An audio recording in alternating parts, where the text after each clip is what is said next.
far away, positioning your message, your product, your services, your presence in over 83 bus shelters. Every dollar you spend, every advert you place helps to build another bus shelter, providing modest comfort for Cayman travelers. Reserve space now on the only billboard medium in the Cayman Islands. Email rotaryshelters@gmail.com. rotaryshelters@gmail.com. The Bus Shelters, a partner in community convenience.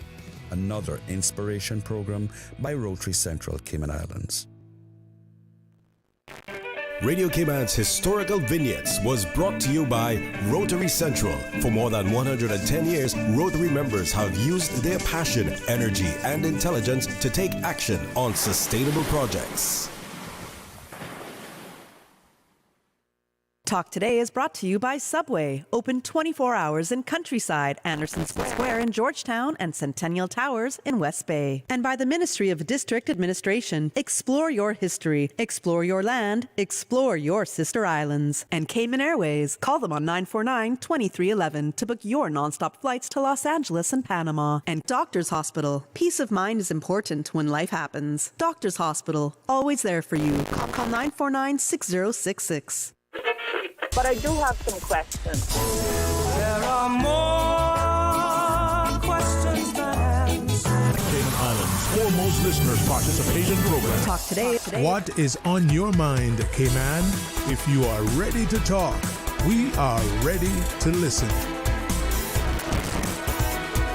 Here's your host, Sterling Dwayne Ebanks.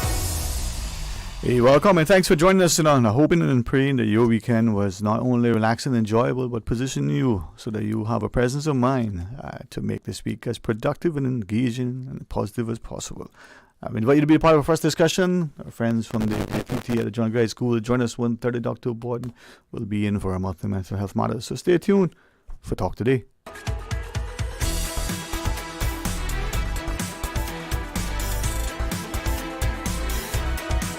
Talk Today is reminding you. Avoid any statements or comments which are abusive, derogatory, malicious, or defamatory. Do not use indecent language or make any statement that is false or misleading. Call 1-800-534-8255, 949-6990, 949-8037, or WhatsApp us on 925-3261. Email Talk Today at candw.ky. Let your voice be heard. And now, back to Sterling Dwayne Ebanks. Radio Cayman Talk Today.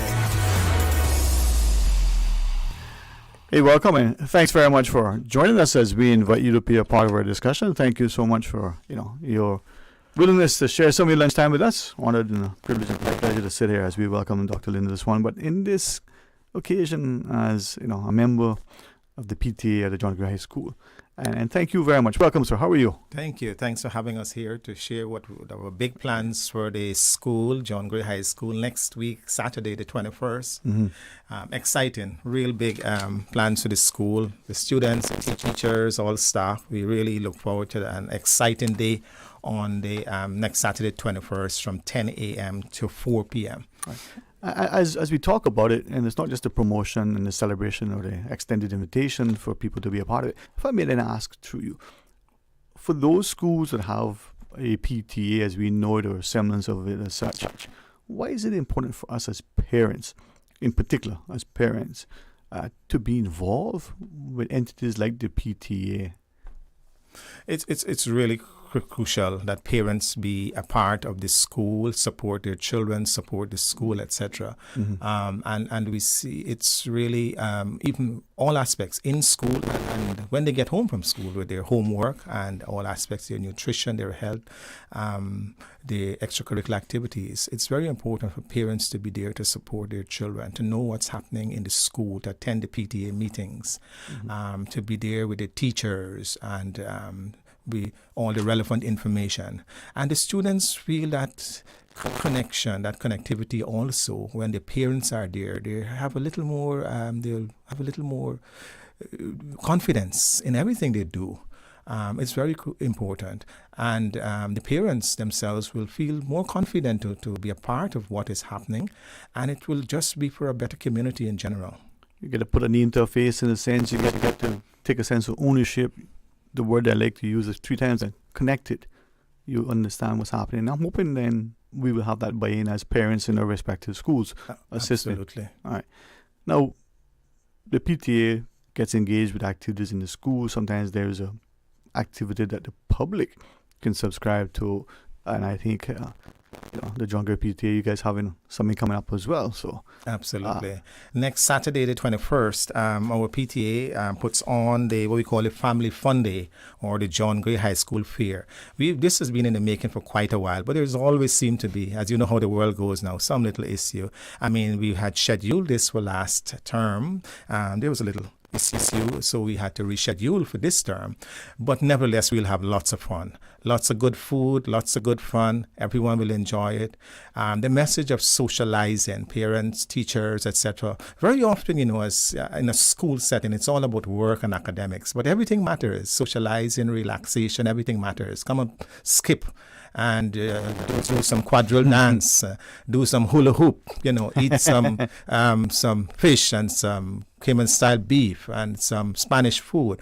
Everything matters. That's socializing, that relaxation is extremely important now in this world that is such a stress place. Helps to build that connection, strengthen those bonds as you were sharing it. And thank you too for this thing, because as we look at it, all of us, no matter what, quote unquote, a day job may be, if our children are in the school, back to your initial words, if we are assisting the school, somehow participating, getting involved, engaged, we become informed from your role. I know you shared with me, but to our listeners, on the John Gray High School PTA, what's your capacity? Where do you, I work in the Health and Safety Committee. I'm a member of the Health and Safety Committee, and on the board, we have a real fantastic committee, the board headed by our energetic and Marva Budden. She's really works and leads well and does a lot of work, good for the school. And a well board of persons there, persons assisting, and everyone does a great job working along with the school, with the students, with the administration, the principal, and the teachers, etc. And it's really, I think we've done a great job, and they've done a great job over the years. And many times you see, as you were sharing that, you mentioned Miss Marva, as our children leave one school and go to the parents go with them. They get involved with things and activities that are happening in that new school for that child, because it's a new environment for all of us, right? You referenced being a part of the Health and Safety Committee in a workplace. I can understand that, but what is the function of the Health and Safety Committee of the PTA? One of the important things, and nothing is unique to these, I would say to the island, nothing is unique. I mean, when you read what's happening in other parts of the world. But the world has been a stress place before COVID and aggravated by COVID. Emotional, psychological, mental health issues are really important. And we take that seriously in all aspects, and it's something we are engaging and looking at and getting resources to help all of us. Very important. But many other aspects of health are important. Children, as you know, school is, at high school is mostly young people, teenagers, etc., developing, so they have their own challenges. But things like are always a challenge and need to be looked at. Nutrition, good nutrition, activity, exercise, being involved in sport to build that young person, not just academically, but their full character, physical activity, engaging, socializing, so that a rounded individual student. So those are important things along with their academics, all aspects of their health. So the Health and Safety Committee of the PTA then would organize specific activities in relation to that, or dispense information? We hope to put on something like health fairs, etc., and keep watch on what's happening in the community. We have a very good public relations officer also who keeps the parents well informed of all that's happening in the community with regard to most things. So we support what's happening around. And this is that partnership. So when we come back from the break, I know you referenced the fair is coming up. We'll talk about it. Please allow me to talk about the fair. Yeah, and share about the public. So we do that. And I know you shared next 15 minutes, 12:45, you get back to your clinic. So to our listeners, join us right after the break. We'll tell you about the fair coming up and how you can be a part of it. Did you know ordering your favorite sandwich from Subway just got easier? Yeah, picture this. No more waiting in line. No more fussing with cash. Just the delicious taste of Subway at your fingertips. With our new app, ordering your go-to sub is as easy as a few taps on your phone. Plus, receive exclusive deals and earn loyalty points with every purchase made on the app. Download the new Subway app today and get ready to ditch the lines and drive straight into your flavor. Visit the App Store or Google Play Store on your mobile phone and search for Subway, Cayman Islands. Subway. Eat fresh. Accidents and illnesses can strike without warning. Ouch! When it comes to urgent care, every second counts. At Doctors Hospital, we have a dedicated team of experienced doctors and nursing staff available to you 24 hours a day, 7 days a week. Don't waste time in an overcrowded emergency room when you need urgent care. Whether it's a broken bone, a severe infection, or a sudden illness, trust in Doctors Hospital's unwavering dedication to providing the best immediate care. For complete urgent care when you need it the most, choose Doctors Hospital, located in Georgetown, 16 Middle Road.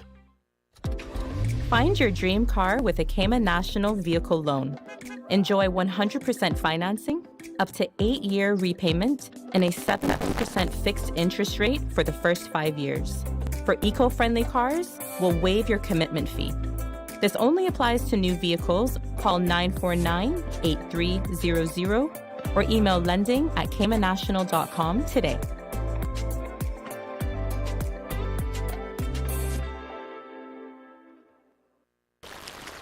Wouldn't it have been grand if you had purchased land 30 years ago? It may not be 2020, but a perfect vision has never been more clear. Cayman Brac and Little Cayman, poised for growth with an eye on the future. Your land, your history, your future. Discover all that our sister islands have to offer. A caring and community spirit, cherished family and cultural values. These are some of the things that still embodies the Caymanian way of life in the Eastern Districts today. Savannah Pharmacy, your neighborhood pharmacy, located in Countryside Shopping Village, is delighted to offer products and services of real value. Whether it's catering to your family's medical needs or carrying apparel, gifts, and beauty products, Savannah Pharmacy provides you with more than just prescriptions. Remember, they're always just around the corner with everything your family needs and convenient opening hours, including Sundays and holidays. Savannah Pharmacy. For more information, call 946-3336. Prescription refills made easy at Savannah Pharmacy. WhatsApp your prescription refills to 929-5045. The offices of dermatologist Dr. Wayne Porter will be taking appointments 23rd September to the 28th. At his Crew Road Clinic, appointment slots are limited. Whether you're seeking advanced skin care, Botox, filler, cosmetic skin enhancements, or simply looking to reduce wrinkles, Dr. Wayne Porter offers a full-service dermatology and dermatological surgery practice. For more information, email drportercayman@gmail.com. That's drportercayman@gmail.com. Call 946-9020 to book your appointment today. That's 946-9020. Radio Cayman's Talk Today.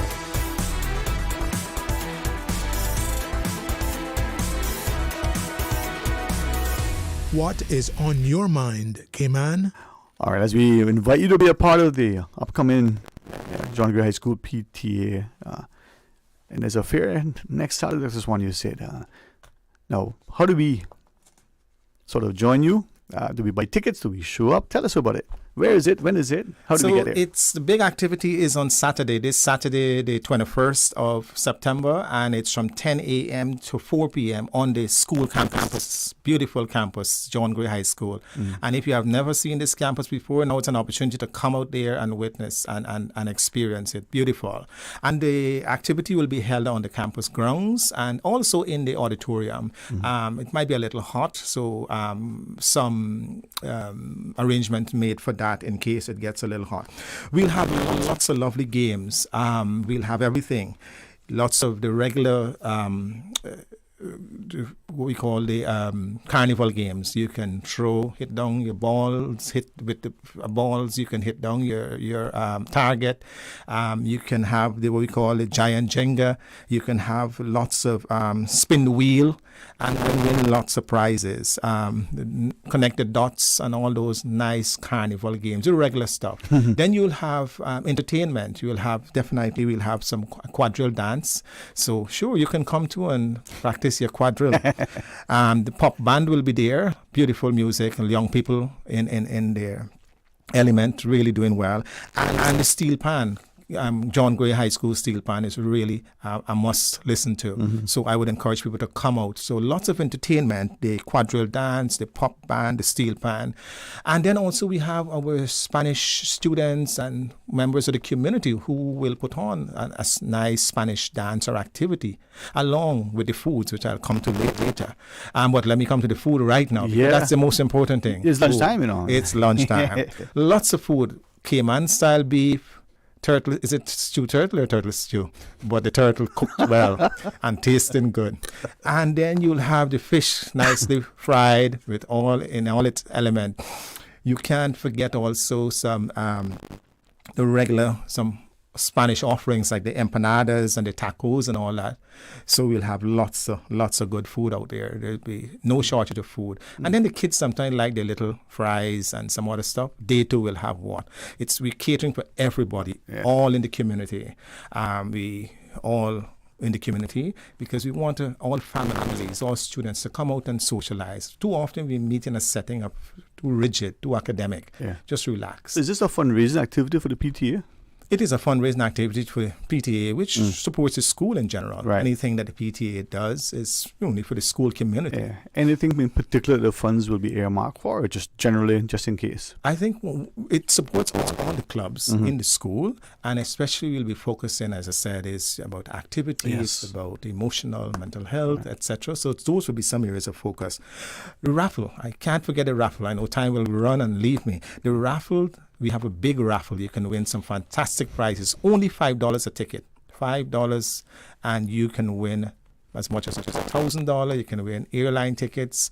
And that raffle was rescheduled from last term, but the raffle will be drawing this September, next weekend. We'll draw that raffle. So come and hear your name call and collect your prize, please, for that raffle. Now, is there a price admission, or just for the activities that you engage in? Right. Admission is free, but as you play your games, you can pay a little fee for different games, and you purchase a meal ticket and you can get whatever servings of meal you prefer, whether it's Cayman style food or more international food or Spanish food, you can purchase that.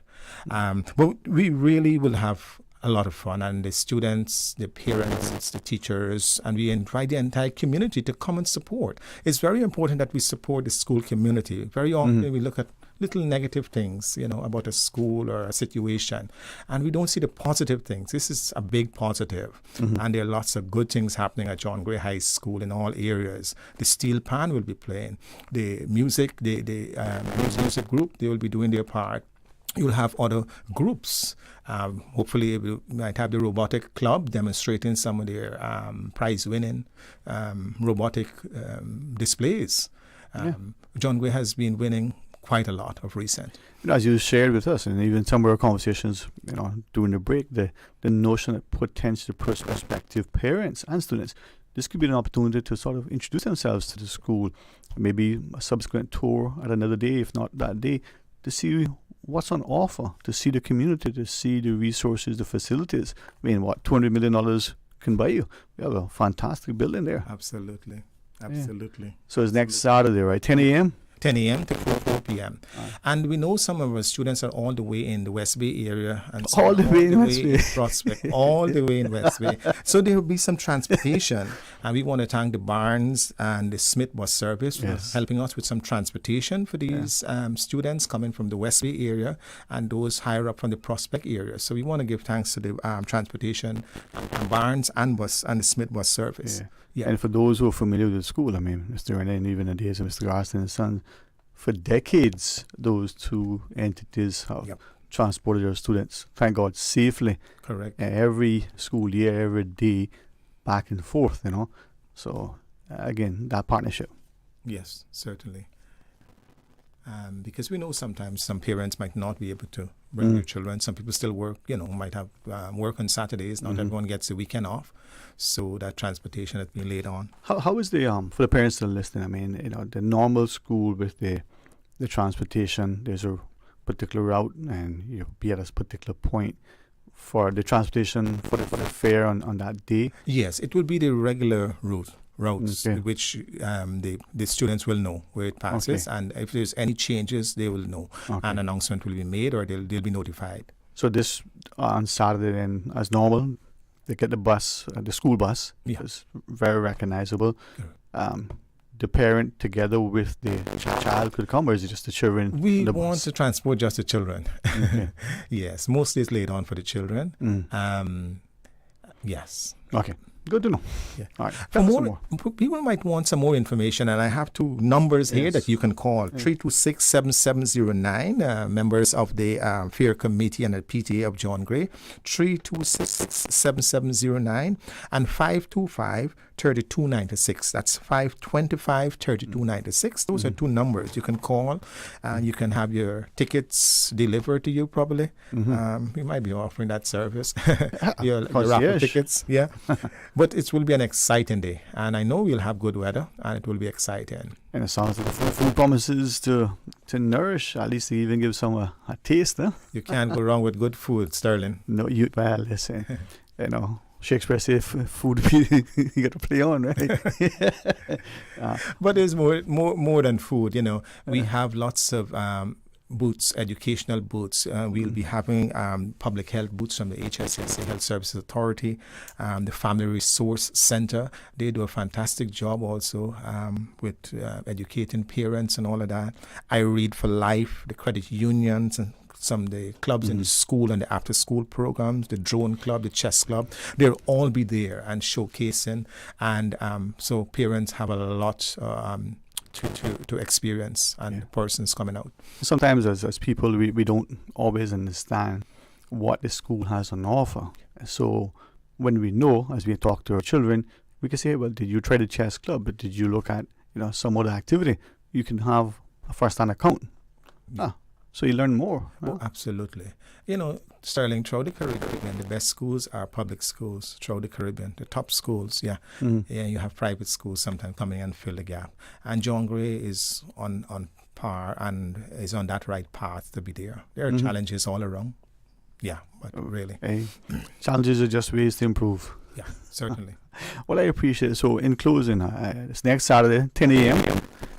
At the school campus. Free admission.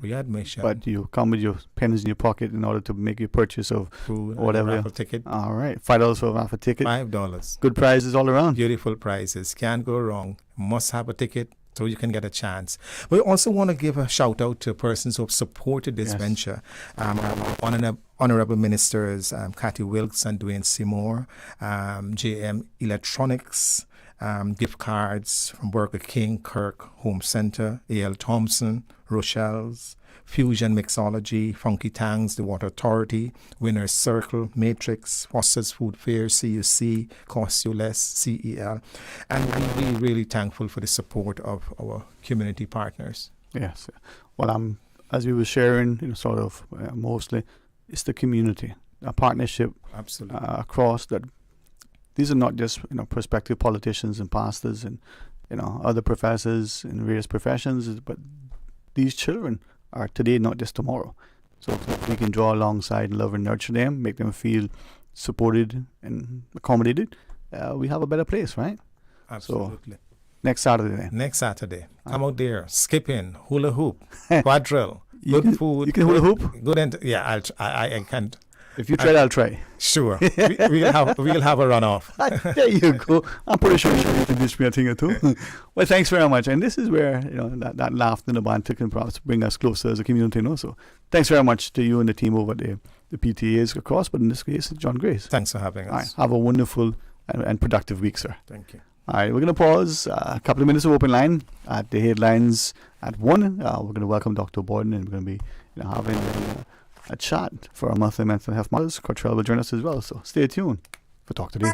The rich flavors of Italy just arrived at Subway. Say ciao to the Italianos. Our 3 new Subway series recipes, carefully crafted with an Italian flair. Try the Hot Shot Italiano for an enticing and zesty touch. The tastier than ever Ultimate BMT, generously stuffed with a mix of ham, pepperoni, and salami. Or go all in with the creamy chicken bacon Alfredo. New Subway series Italianos. Chef-crafted greatness in every bite. Elevate your game only at Subway. Delizioso.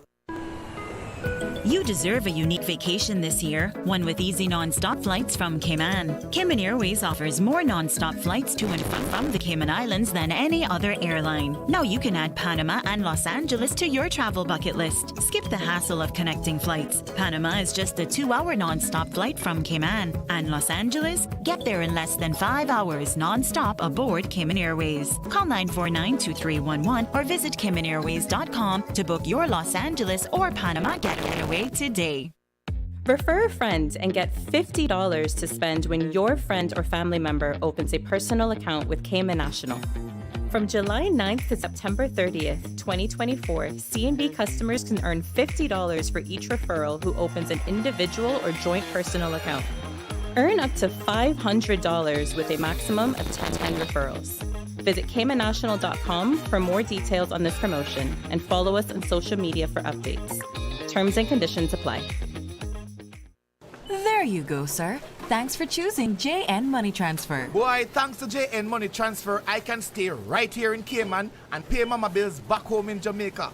Her water, light, phone and other bills never late. Every month I pay everything in one place. Make payments to over 30 companies in Jamaica through JN Money Transfer. Fast, affordable, convenient. Call 1-800-744-1163 for details. Now, more than ever, supporting your immune system is crucial to helping your body fight off illnesses like the common cold, the flu, and COVID-19. At ValueMed Pharmacy on Walkers Road and in Buntown, we carry all the essential vitamins and minerals to help support your immune system and improve your overall health. Some of our top immunity support picks are vitamin C, vitamin D, zinc, elderberry, and quercetin, or the popular 7-in-1 immunity support. Our pharmacists are always on hand to help guide you and answer any questions. Visit ValueMed Pharmacy on Walkers Road or Buntown. Live happy, live healthy with ValueMed Pharmacy. Did you know that Doctors Hospital provides urgent care services 24 hours a day, 7 days a week? And Doctors Hospital's urgent care physicians have access to the most advanced MRI and CT imaging in the Caribbean, providing reliable diagnostics when you need it most. When you need quality urgent care for an illness or injury, Doctors Hospital is here for you 24/7. Whether it's a migraine, chest or abdominal pain, shortness of breath, broken bones, or another urgent need, Doctors Hospital at the top of Walkers Road. Urgent care right now.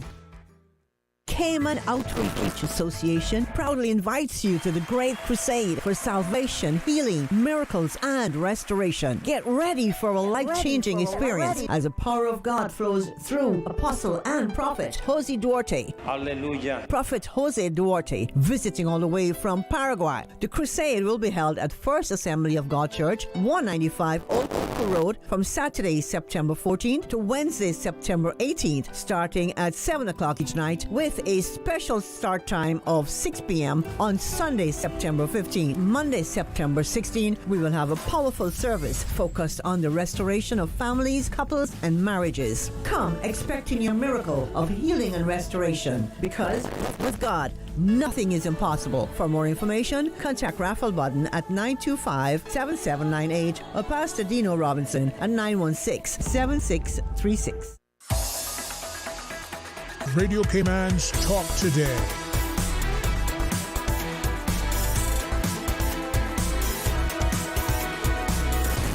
What is on your mind, Cayman?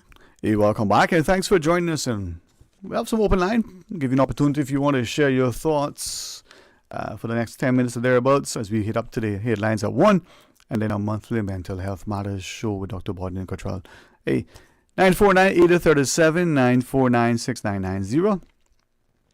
You can WhatsApp call 925-32621, or you can, call us toll free 1-800-534-8255.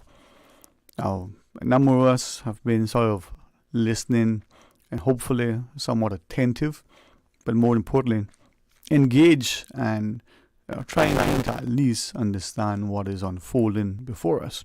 And as a fellow shared earlier, he was saying, is it because today is Monday? And if so, why are so many have this sense of dread and trepidation as a Monday rolls around? I mean, in the English language, all the days end in a way, so why is Monday any different than any of the other days?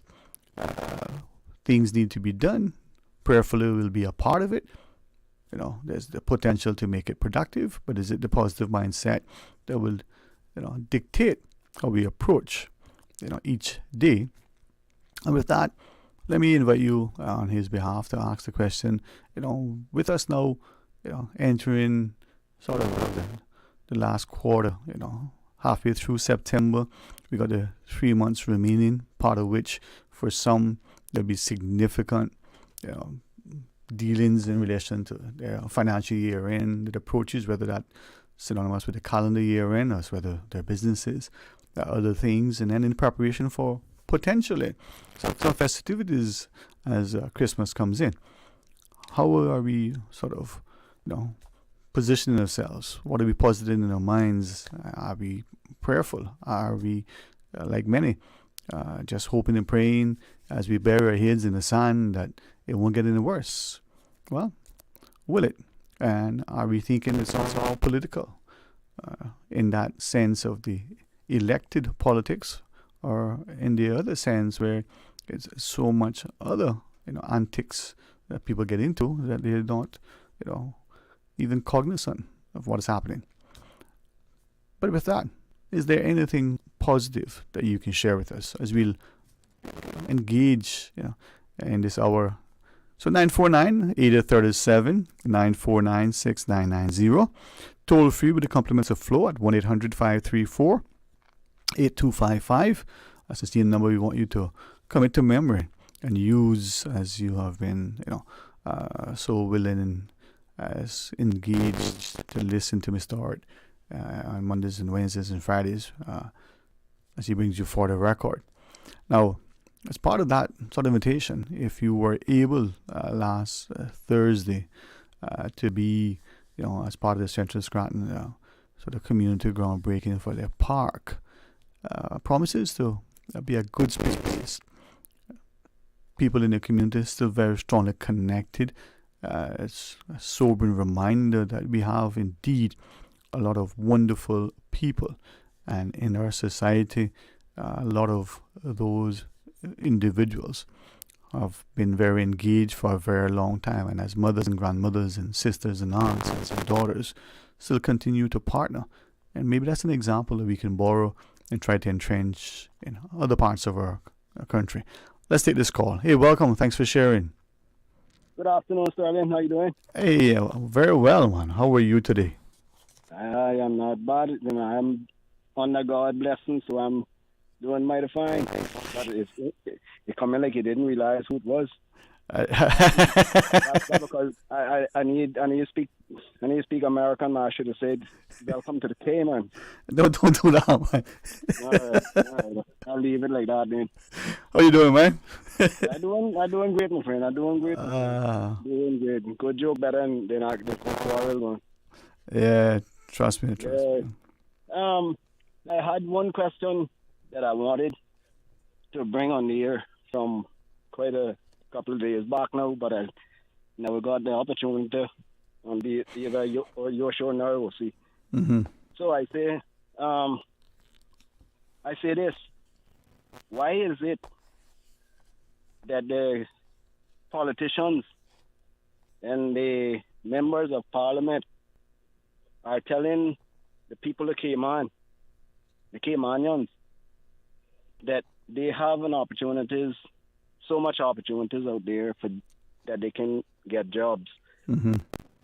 When the government is okaying 36,000, almost 37,000 work permits for the Cayman Islands, how in God's name you got to tell me, if you are allowing 36,000 people the chance to come in to work in the Cayman Islands, where do a Caymanian get a chance to get into that number? Mm-hmm. I really, Sterling, I really, you know that man that one gentleman always calls you there, I can't remember his name, that he always asks you, where we going? Mm-hmm. Really and truly. I don't know why the politicians not stopping asking themselves, really and truly, where are we going? Because it looked like everybody now since election time is near, and to get out there and start begging people to put them back or to put them in. It looked like the people just gone mad, like they say. You know what? Let's forget about where we was. Let's try to get back in, and then we can start over. Or let's get in and see if we can make a change. Mm-hmm. But my argument to anyone listening that pertaining to the parliament, why is it that they lie to the people of the Cayman Islands? After the pandemic, they lied to the people of the Cayman Islands. I don't care who he is or who she is. They come on this radio and say that I am wrong for what I said. I am telling you the facts of what they said, and we all know it. They said that the Caymanians would have been the first to have the opportunity to get these jobs. People come to me time after time, and still these jobs that government had promised them still can't receive these jobs. But lately, government does say, since we can't find nothing else to do, we got put out there an opportunity for the world to come in and take over Grand Cayman, Cayman Brac, and Little Cayman. 36,000 opportunities. 36,000 opportunities. That will destroy I don't know which country, because all the other countries are so keen on immigrants coming into their countries, is what they call them in the States, immigrants. I don't know what we call them here. We call them, as they step out of the plane, the boat, or the barge, we call them Caymanian. Well, let it be. Whatever they want to call them, that's their problem. I don't business no more. I know one thing. I am a born Caymanian, and I got to stay born Caymanian. Like what old man had told me one time. I born this color, I got to stay this color when I die. Mm-hmm. But the whole issue is, where do it stand for the people to get these jobs?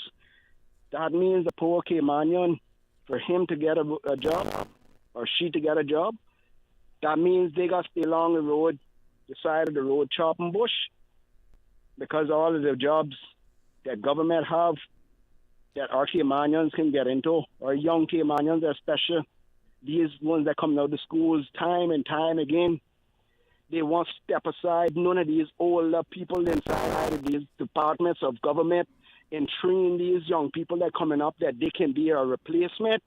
They would rather bring in a foreigner, put that foreigner there, and leave the Caymanian on the doorstep begging. Mind, these are ministers, you know. Mm-hmm. This is what our ministers are doing, our people. And I don't understand how it is that the people, when they see them, they just don't walk up to them. And this should be a country like Colombia. We could just walk up to them and box them right in their face, because they are bold-faced liars to lie to our children. And when they lie to our children, Sterling, we have enough. We got enough, you know. Because the whole thing about it is, I have run my race. I not won yet, but I run my race already. If they think they can do me something, I challenge them to come. But I got to stand up for my children, and I got to stand up for the rest of the children throughout these 3 islands, because they have no regards. No regards. If they had a regard, Sterling, they would not put a commercial such as 36,000 open invitations to come into this country. That is a downright shame for our politicians that say they stand up. I can hear them when they get up there during graduation service. Now they're looking out for Caymanians. Oh, they want to do this so much for Caymanians. Excuse me? Which Caymanian? I don't know what we're supposed to look like anymore for us to be a Caymanian. My little youngest daughter went and get her passport Friday evening from the office. And I asked her, why is on your passport? She said she got a British passport. I said, so why you are on the passport? She said, I'm a British citizen. I said, so we still not Caymanians? What are we? What are we? So, what is our government? What is our government looking at us as? I mean, I hear in you, and I certainly like to listen and engage you, but as we look at the news break, maybe we can pick it up. One of the things I want to ask of you next time we chat, though, is what do we do about it? I mean, if that's the case, what do we do about it? All right, give us a shout and respectfully, let us go into the news. But the caller always puts good things on the table. Hey, thanks for your perspective. Join us after. Stay tuned. One radio station.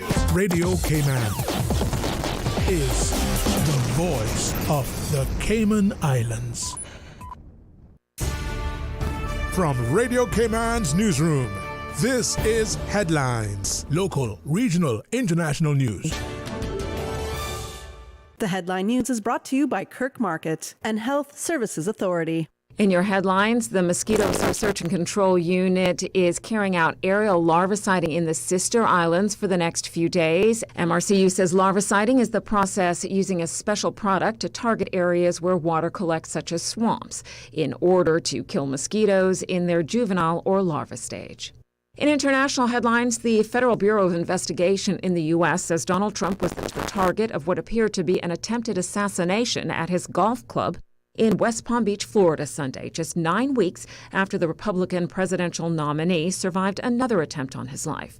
The suspect was charged today with federal gun crimes. Additional and more serious charges are possible as the investigation continues and prosecutors seek an indictment from a grand jury.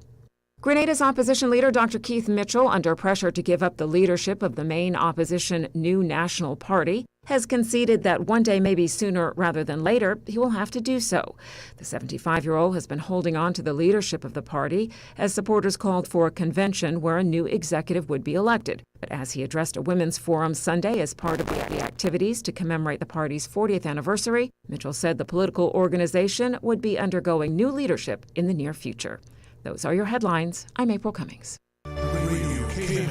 More news available at www.radiocayman.gov.ky. Check out our social media pages: Facebook, YouTube, X, formerly Twitter. Radio Cayman Headline News.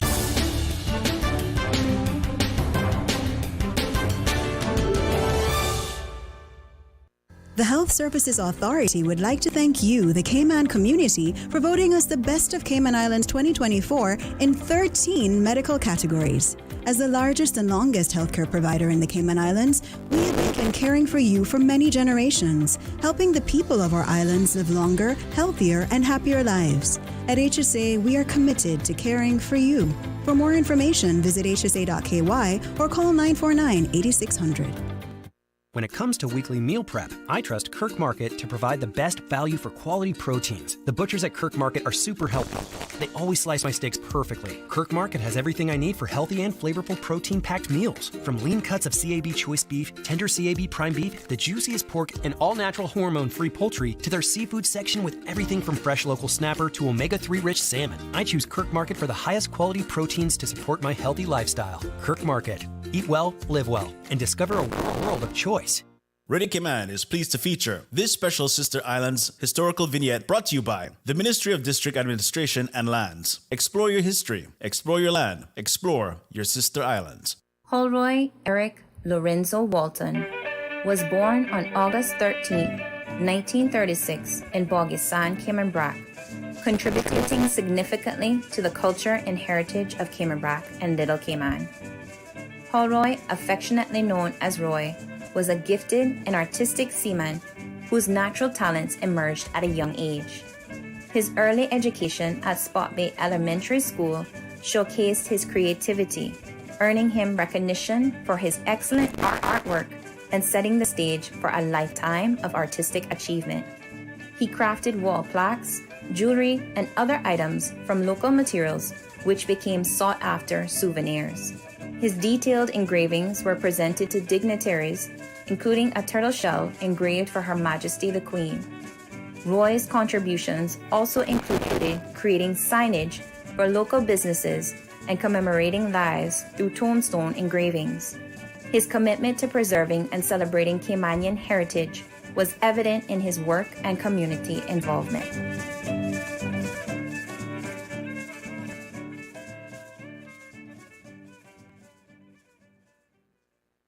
Radio Cayman is pleased to feature this special Sister Islands historical vignette brought to you by the Ministry of District Administration and Lands. Explore your history, explore your land, explore your Sister Islands.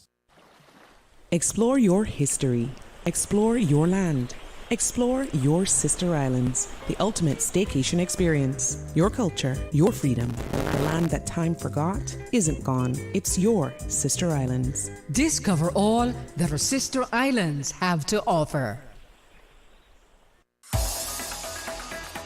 Radio Cayman's Talk Today.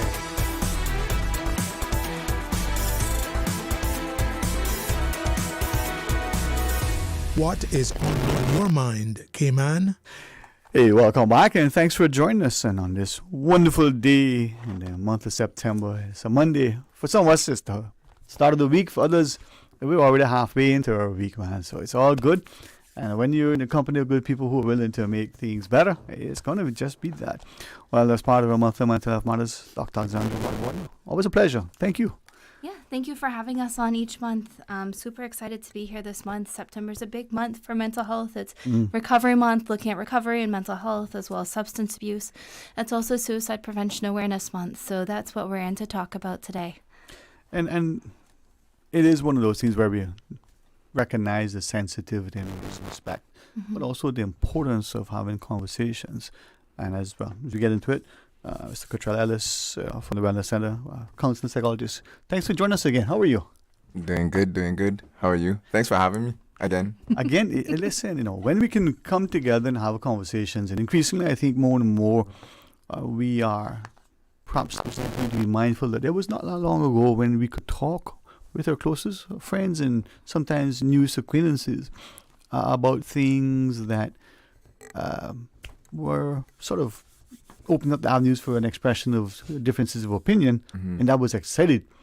Now, man, two people who seem to agree on something seem to have this discourse that devolves into something disparaging and disrespectful. And I wonder, wow, what has happened in the last bit? Interesting. Yeah. No, it's definitely hard, and there's definitely a lot of things going on in the community that can be overwhelming and make it difficult to share openly and to express ourselves and with others genuinely as well. Because actually, even as you said, obviously huge going on this right now. Presidential elections come up. As well that last week, the anniversary of 9/11, but 20th anniversary of Evan as well. And there's many promotions about it, and I'm reading the stories that come up every morning. And, so there's a lot of things, while this is an important topic all the time, there's a lot of things around community that are particularly stressful. I don't want to use words and just repeat because I hear. So if I do, I want you to guide us. The first word that and sort of preparing for today I wrote down was triggers. Oh, they're triggers. And there are some people from previous conversations who say, no, they don't do that because the word. Yet, casually, just amongst many of us, you triggered me, or that's a trigger for me. Is that a word that we should know? Is that a word we should use? Should we even know what the word means? I mean, what, Dr. Warden, Cottrell? Well, Mr. Cottrell, what do you want to? I mean, I feel like the word trigger in itself carries a negative connotation behind it. It's triggering itself, right? yeah, right. But I want to also note we also have positive triggers as well too, right? We also have healthy triggers. For example, seeing your cat or dog, that might be triggered to this high, dopamine levels, joy and happiness that's there. Seeing your family member is a positive and healthy trigger. So I just want, no, it is. But laughter is good. Yeah. So I just want to put out there that you have the triggers that are healthy and then the triggers that are unhealthy. Yeah. Well, I think, and that's why I kind of hesitated to things and all this stuff of any topics that may be sensitive. And in therapy, one of the things we do is recognizing triggers, building in ones and adaptive coping. The first part is being aware of it, but the next part is learn how to deal with it as well. That's it. And so that's where I think that it's dangerous when you kind of just stop one thing, right? Like a lot of clients come and think, as a therapist, I'm going to teach them how to express their feelings. I'm like, it's great you're angry and you're sharing it, but we also now need to figure out what's the next step. You know, how do we move forward from this? So yes, I think I understand why they're doing it, but it is, I know, controversial. I know it's actually, I think, been raised in some of the discussions with us as well, that some people prefer not to have that. But the thing is going to be aware of it. I mean, even if you read warnings, there's still going to be things that will trigger you, different for every person. Under knowing your triggers, knowing how to manage them is the thing. Actually, I heard positives called glimmers the other day. I thought that was really cool. I like that. And it's where I think, you know, increasingly to be very conscious of our comments, but also considerate. Yeah. Right? Well, and I think that's where, even as Cottrell and I were preparing for today, one of the things I said was that I really want this to be, whereas I think suicide is such a scary topic, and very intimidating to many people. You know, and I even shared it, surprisingly, people don't know what to do in a mental health crisis, which is call 911, which is the same as any other emergency. You know, but people just don't know. But I really wanted, you know, as we're talking about it, to talk about not only ways of preventing people from getting to that point, but also what happens. You know, as a therapist and specializing with complex trauma, I deal with chronic suicidal clients all the time. So it's like, I'm well aware of it, and it's things that I see all the time. But for people who don't, it can be really scary. You know, so that's why I wanted us to make sure that we share our stories of people getting through it, overcoming it, and living an amazing life afterwards. Because while it happens in the midst of a crisis, or might be a little bit more, or might be more prolonged, that there's ways of getting through it and getting better too. And even from a therapist standpoint, I can speak when in my early years of therapy, right? But even when I started out, in my head, I was like, when it comes to suicidal clients, I don't know if I'll manage that. You know, I had that fear. But then once you begin to understand of how to speak with them, how to get them in, you know, the do's and don'ts, right? You'll understand, like, hey, you know how to provide them with that help, how to get them through the phase, the crisis. Because to be honest, you know, it's a lot of the time they're in a crisis within that moment, and then it spurs on all these thoughts and self-harming behaviors and actions, right? So it's more of, as you said, Dr. Borden, it's more of that process and steps to walk them through and how to get them to that point where they're in a at least comfortable enough zone. So let me then ask, and I want you guys to help us, because I think one of the things we can achieve is through education and awareness, we become, again, a nice word we like to use, empowered. Right? But we, the individual, recognizing something, if we aren't sure what to do, say call 911. The responding entity, so and I say this with a great pride and recognition, we have phenomenal trained staff over 911. You call them, they're calming, they're reassuring, they're professional, they're prompt, they guide you, they ground you. So they guide you through this thing. But then the responding personnel, whether it's the police or whatever other apparatus comes up, they need to know how to appropriately de-escalate the situation and then respond. You know, you don't come in and crack a nut with a sledgehammer or a bazooka. Right. The police have done a lot of training. I think Loud Center Services has done a lot with them for educating them on how to respond in a mental health crisis. And it is scary. So if anyone's interested in more information on like the emergency procedures in detail, I actually ran a panel with LSV, with HSA, the Mental Health Commission, the RCIPS, and Nurse Dipna from K9. Parties talked about all aspects of mental health emergencies and what to do.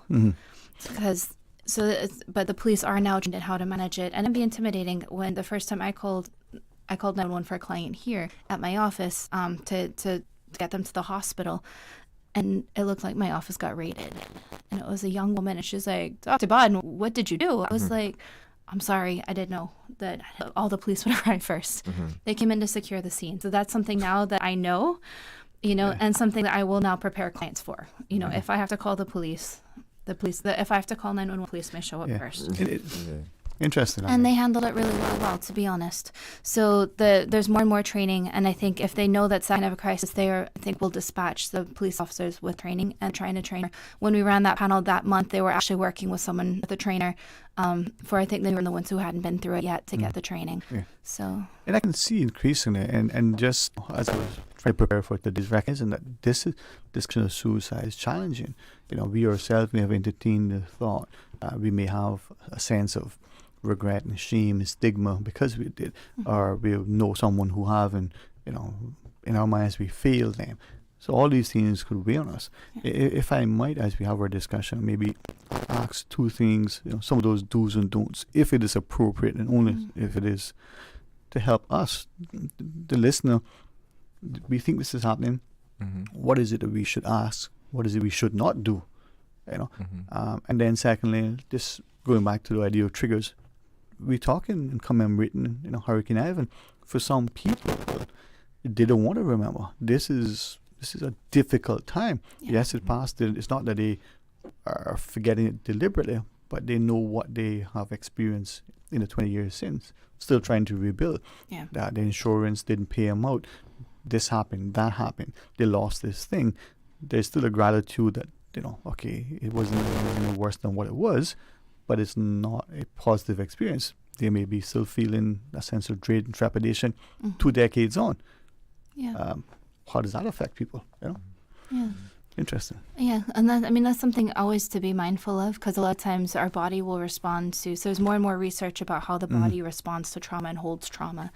And so it's something I'm always mindful of in Cayman, and any clinicians that come to work with me, that because of Hurricane Ivan, when the seasons begin to change, the body will feel it in the atmosphere and the body will respond. So, going from summer to fall is difficult for humans in general, just with the change in sunlight and everything. But just be mindful of that Ivan comes around there as well. All right. Would it help then? So there's a month to have Suicide Prevention Awareness Month. So Dr. Borden and Mr. Cottrell Ellis joins us. Would it be helpful? Well, let's set the stage. Suicide is a challenging discussion. No, it always is. As Cottrell shares his stories, it is difficult. And the first time you ask someone about suicide, it's terrifying. And that's where I think also letting the audience know and the community know that just because you have thoughts of suicide doesn't mean we're going to lock you up or put you in hospital or call the ambulance. That's a big thing. Even when I run workshops, people are afraid to talk to me, and that's not the case. There's many steps before that. When Cottrell shared his story, he didn't say I put him in hospital. That's last resort for safety. So there's a lot of other steps in between, but also knowing that we don't expect you to do suicide assessments. If they're having thoughts of suicide, call us. Call us. There's people out there that can help, that know what to do, that know the resources. Because when they come in, if there are thoughts of suicide, and that can range from, I don't want to exist, or I'm tired and I'm okay if I don't wake up tomorrow, to I'm going to kill myself, and and I've got the things to do, and I bought them last night, right? And this is my plan. That's imminent. And that's when we'd be looking at emergency intervention for safety. At that stage, it's a life and death situation. And even though we're bound by confidentiality, so we don't even talk to people that we know from therapy in the community. At that stage, it's life and death. And because safety trumps all else, and we're medical providers, we have to call, or allied health, but we have to call 911 and get you to safety. So that stage, confidence will be violated, and we will do everything we can to keep you alive and keep you safe. But up until that point, we'll do our assessments, see how imminent it is, see what we can do. Can we do a support plan with a loved one, either a parent or a partner or a friend, someone who's going to be able to be there with you? Then we might go through things like stressors, red flags, so you're starting to get overwhelmed, different coping skills you can use, different things they can do to support you. I send my clients home with a list of all the different hotlines, the emergency lines. I tend to give that to the support person as well. So there's a lot that we can do in between, maybe more frequent therapy sessions, phone call check-ins. There's a lot of options before the hospital. Hospital's always an option. And in any imminent case or cases where you're not sure that the person's going to be able to be safe, that's always there. And then they'll have someone there that will come in and do their own assessment. Are there things, because I'm thinking from the perspective of parents and teachers and coaches and, just other people around a person, are there things that you would see? I like it as, person is starting to sniffle and sneeze and cough, and you make, you're coming down with a bug of some sort. You see that, or, after a sports match, starting to limp, you say, well, you may have, pulled a muscle. Things that you can see. With suicide, are there, I don't want to say signs, symptoms, and warning stuff, but are there things that may look like possible intervention necessary? I don't know. Yeah. Or it's going to be looking for things like anxiety, depression, and the stress triggers that we always look for. Changes in personality, so maybe not sleeping well, maybe not eating well, eating more, eating less, sleeping more, sleeping less, difficulties concentrating, withdrawing, maybe spending more time on their own, not going out to activities, not spending time with friends. Any kind of drinking or any kind of drug use could be a big red flag as well. They might be more irritable, more angry. So anything of stress. Eating more, signs. even eating less. Yeah. Maybe signs of stress and increased emotions and ways of trying to cope with it. Yeah. So those are actually the symptoms for depression I just went through. And anxiety would be worrying about things that's going to be a little bit more activity, in which case you may see a bit more impulsive behavior from trying to cope with it. Depression tends to be more of withdrawing and spending more time on their own and isolating. Hard with teenagers because I know they spend no time in their room anyway. Yeah, and that's the thing too. When it comes to teens and them spending a lot of their room, right? It's difficult for parents to see and get an idea of what actually going on until something happens, and then it's like, oh, I know this was happening, and then like that's when it becomes to be aware of the steps when these things do come into play. So when it does pop up, or when a teen does express their concerns for themselves and their mental state, they know the steps to take, as Dr. Borden said, either call 911, or do have various therapeutic services on island that you can call immediately, right? Yeah. And yeah, with the teens we've got, so it's obviously private practices like ours. Counseling center, you can call, that's free service. Anyone with finances is concerned. Alex's place is available as well. And that's where you can walk in. They've got, I think, a psychiatrist, a psychologist, and a few other support people in there as well. That can be an option just for kind of get support and triage. And then they'll decide what needs to be done. And as I listen to you, I'm hopeful that, many of us would, as we may find this challenging subject, that we try to figure out how can we, going forward, be better positioned. It's difficult to reflect sometimes and feel that you have the strength to manage, right?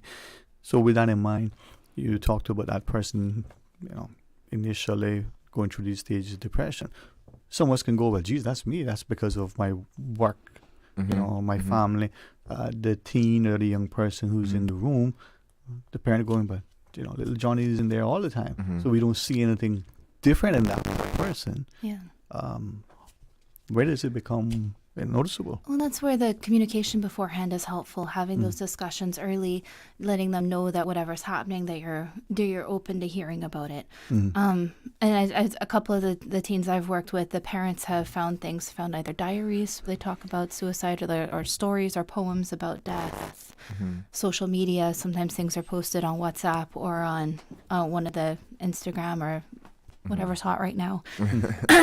So, sometimes, and then a couple of cases, it's actually been the friends that have called the parents to say, hey, they posted this or they shared this. So there may be things that come up, but ideally the goal would be to have those conversations early on and and to be non-judgmental. Okay. Is it okay to you share this with us? I mean, sometimes we don't want to send it to somebody because we think if we say that's an idea or something.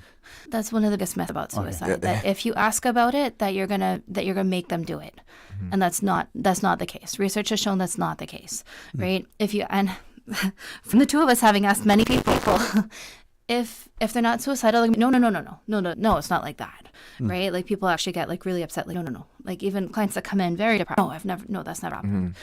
The ones who have are more likely to be like, it has crossed my mind. And it's actually generally a relief to be able to talk about it because there's so much shame about it. There's a lot of hopelessness and helplessness that's with depression and these good thoughts. The hopelessness is suicide, just feeling like they're so depressed, nothing can happen.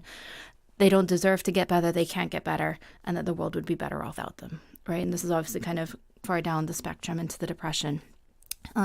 Asking them about it in a non-judgmental way is often helpful by allowing them to share and talk about what's going on for them. In asking about it, you can find out if there has been thoughts, kind of gauge, who do we call for the next steps? Yes, I to be as not. I can say, yes. if I'm doing the conversation with someone else, because too often I have clients come in after an attempt to tell someone they're judgmental and hell, that's something you can do. Don't you go in it. People to read negative, make the problem a lot worse. So if you're not comfortable having that conversation, find someone who can. Yeah. And if you're not comfortable having the conversation in a helpful way, obviously it's not a nice conversation. Is suicide something impulsive, or is it something that people would contemplate for a time? I'll say it can be both. It can be, It can be both, So depending on, which is why when part of our safety planning when we're working with clients would be, I'll get the parents or the partner or whoever's, or the housemate to remove any weapons, so like knives, which is hard, I understand, but helpful, because while they may think about it for a while, it might be a last minute decision. Something happens, they spike into a crisis, and then if there's knives or something available, then it's easier to go through with it.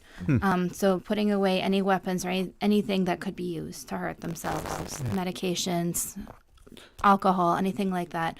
So there's even websites, I've had clients research it for months sometimes on the most on different ways of being able to do it. And so while it may be contemplated for a long time, the actual attempt may be impulsive.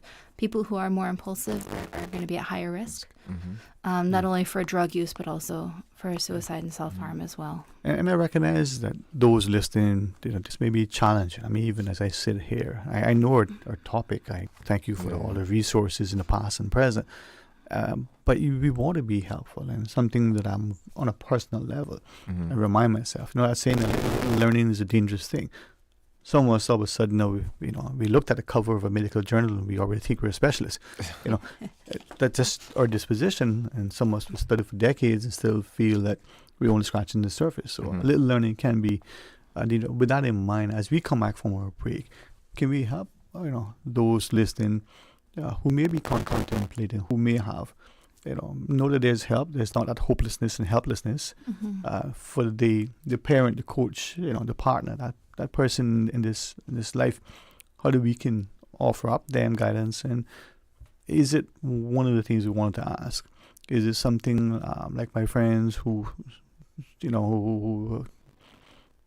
into their sobriety, as it were, as a substance abuse issue? It's a daily walk. Is it a person who's contemplating suicide, who has attempted or otherwise? Are they in that same boat, as the person in sobriety? Could we talk about some of those things? Sure. All right. The phone lines are open, of course, 949-8037, 949-6990, toll free at 1-800-534-8255. And then you can WhatsApp, message, or call 925-32621. It is our monthly Mental Health Matters. This month, Suicide Awareness Prevention Month. Dr. Borden and Mr. Cottrell Ellis are our guests. Stay tuned for Talk Today. Accidents and illnesses can strike without warning. Ouch! When it comes to urgent care, every second counts. At Doctors Hospital, we have a dedicated team of experienced doctors and nursing staff available to you 24 hours a day, 7 days a week. Don't waste time in an overcrowded emergency room when you need urgent care. Whether it's a broken bone, a severe infection, or a sudden illness, trust in Doctors Hospital's unwavering dedication to providing the best immediate care. For complete urgent care when you need it the most, choose Doctors Hospital, located in Georgetown, 16 Middle Road.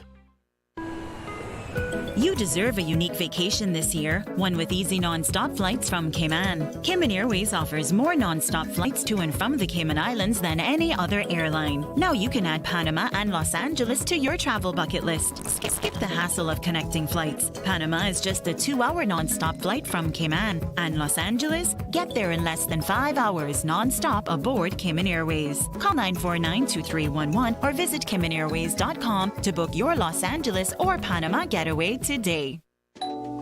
Discover your dream home with Cayman National's home loan. Get up to 95% financing, repayment up to 40 years, and just a 0.5% commitment fee. Your interest rate? Depending on your risk factors, it'll be fixed or variable. Plus, you get a pre-approved credit card.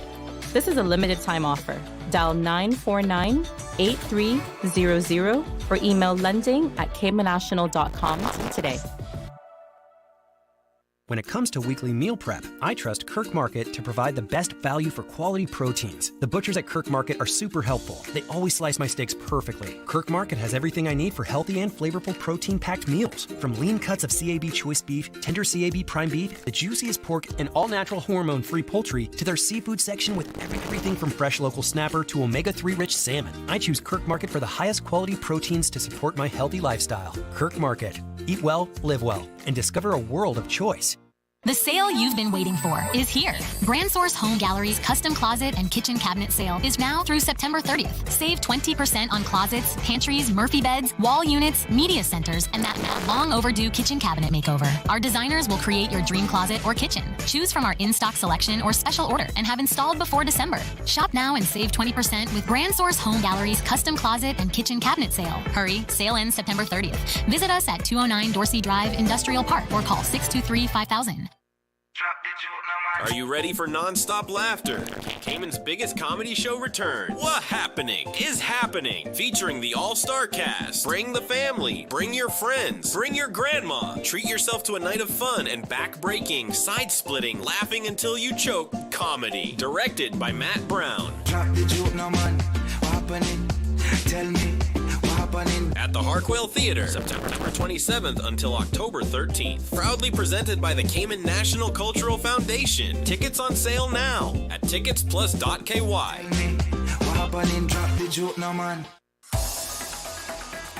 Radio Cayman's Talk Today.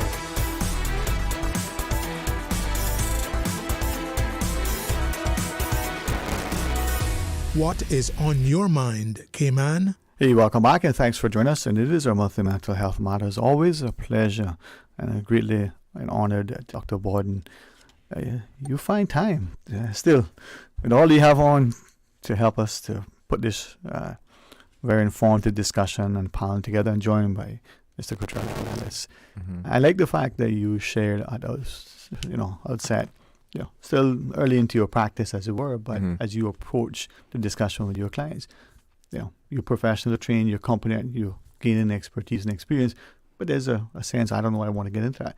Hopefully more of us would appreciate that, as Dr. Borden was saying, if you're not comfortable with something, find someone who is. As parents, a child may come and ask a question about math, science, or, some other subject. We're not usually unwilling to reach out to the older sibling or someone else, say, no, help little John here because I did that 1,000 years ago. Yeah. In this case, we should do the same. Being dismissive may be destructive. All right. Can I then ask a couple of messages to read on one of our platforms here, but can I ask as we go into the break? And again, guide me that I don't say or misrepresent or mispresent or in which way, because the worst thing you can do is think you know everything and never knowing that, there's a lot you can learn. And boy, I like to learn. But like the individual who has a substance abuse issue and in sobriety, I was asking going into the break, a person who's contemplated or attempted, is it concern? Is that similar to that person, or is it, well, they did it, now that's that? I mean, how do we see that? What do we do? Dr. Warden? If sorry, what's the question? Yeah, sorry. No, it's okay. I was just pulling up something because we actually ran a really interesting panel as well, so I was pulling it up too. No, sorry. I was just thinking as we went to the break, we were asking, sometimes we look at those of us who are sort of understanding that we had a substance abuse issue. Okay, right. Yeah. So it can be. It depends on the person. I'll give you a psychology answer. It depends. For some people, something happens. They go through a crisis. There might be thoughts of suicide, maybe even an attempt. They get through it. They go on. It may not happen again. Other people, it may be something related to an ongoing difficulty. So persons with maybe a severe depression, recurrent depression, certain personality disorders have higher rates of suicide attempts as well. So it depends on the person and their circumstances. And there's a lot of factors that will go into it. How much social support do they have? Where do they live? What resources do they have available to them? So there's a lot of different options. I've met a lot of clients that have had a suicide attempt, maybe told family, maybe didn't, maybe saw the hospital, maybe did, and and just carry on, and then come there for the first time years later. Wow. So it really depends on the person, whether it's a one-time thing. I know with substance abuse, you said, it's kind of like a daily choice. So there are going to be some clients that do struggle with this for a long time. Yeah. I said a lot of clients I've seen tend to have chronic suicidality, or it is something that they kind of battle all the time. Okay. And so we have very strong support plans and coping plans in place with them. But it depends on the person. So it really is a symptom of mental illness, right? It's not really a problem in itself. So if you've got some of the other difficulties, it may end up like that, where it's something they have to manage all the time, or it may come and go. Mr. Cojal, you wish to add anything, sir? Yeah, and I think Dr. Borden covered it in its entirety.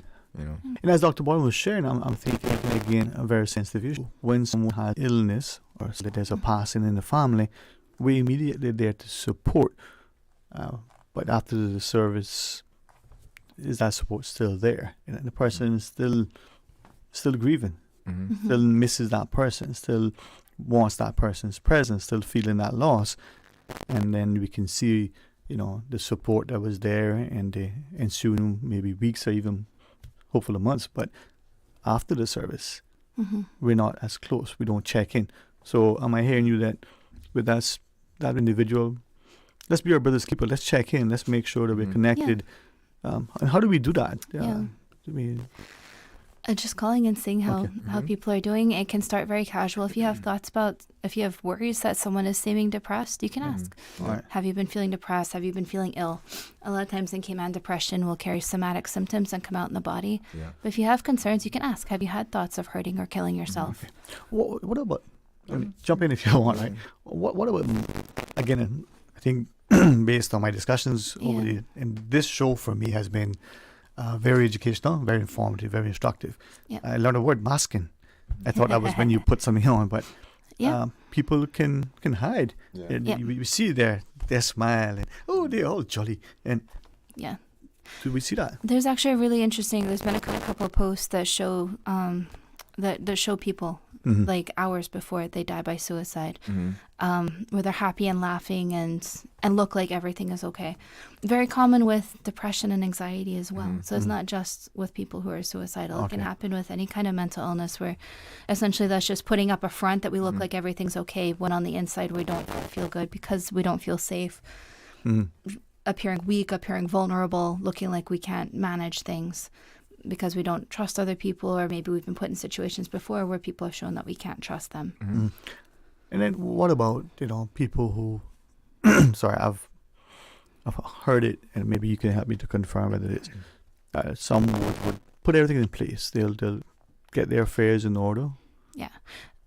Big red flags. Yeah. Big red flags. So we've got kind of like the little warning signs that we talked about before. Yeah. If someone sends a goodbye letter, starts returning things or giving things away, comes to say goodbye, starts putting their affairs in order, any of those can be big red flags. So the other one is actually a sharp change in mood. Yeah. If they shift from very depressed to calm or happy even. Sometimes that can be a sign that a decision's been made. So if all of a sudden, huge changes in mood, not good either way. Yeah. But those would be big red flags to step in. So what I'm hearing you say is that, increasingly, I think, again, just like you guide me, but as people, we're wired for connection. We want companionship. Yeah. And so we need now to invest more heavily in each other. Yeah. Check on our friends and our families. Again, go ahead, Dr. Borden, before I put myself in trouble. I was going to say something else, but I'll still say it anyway. Yeah.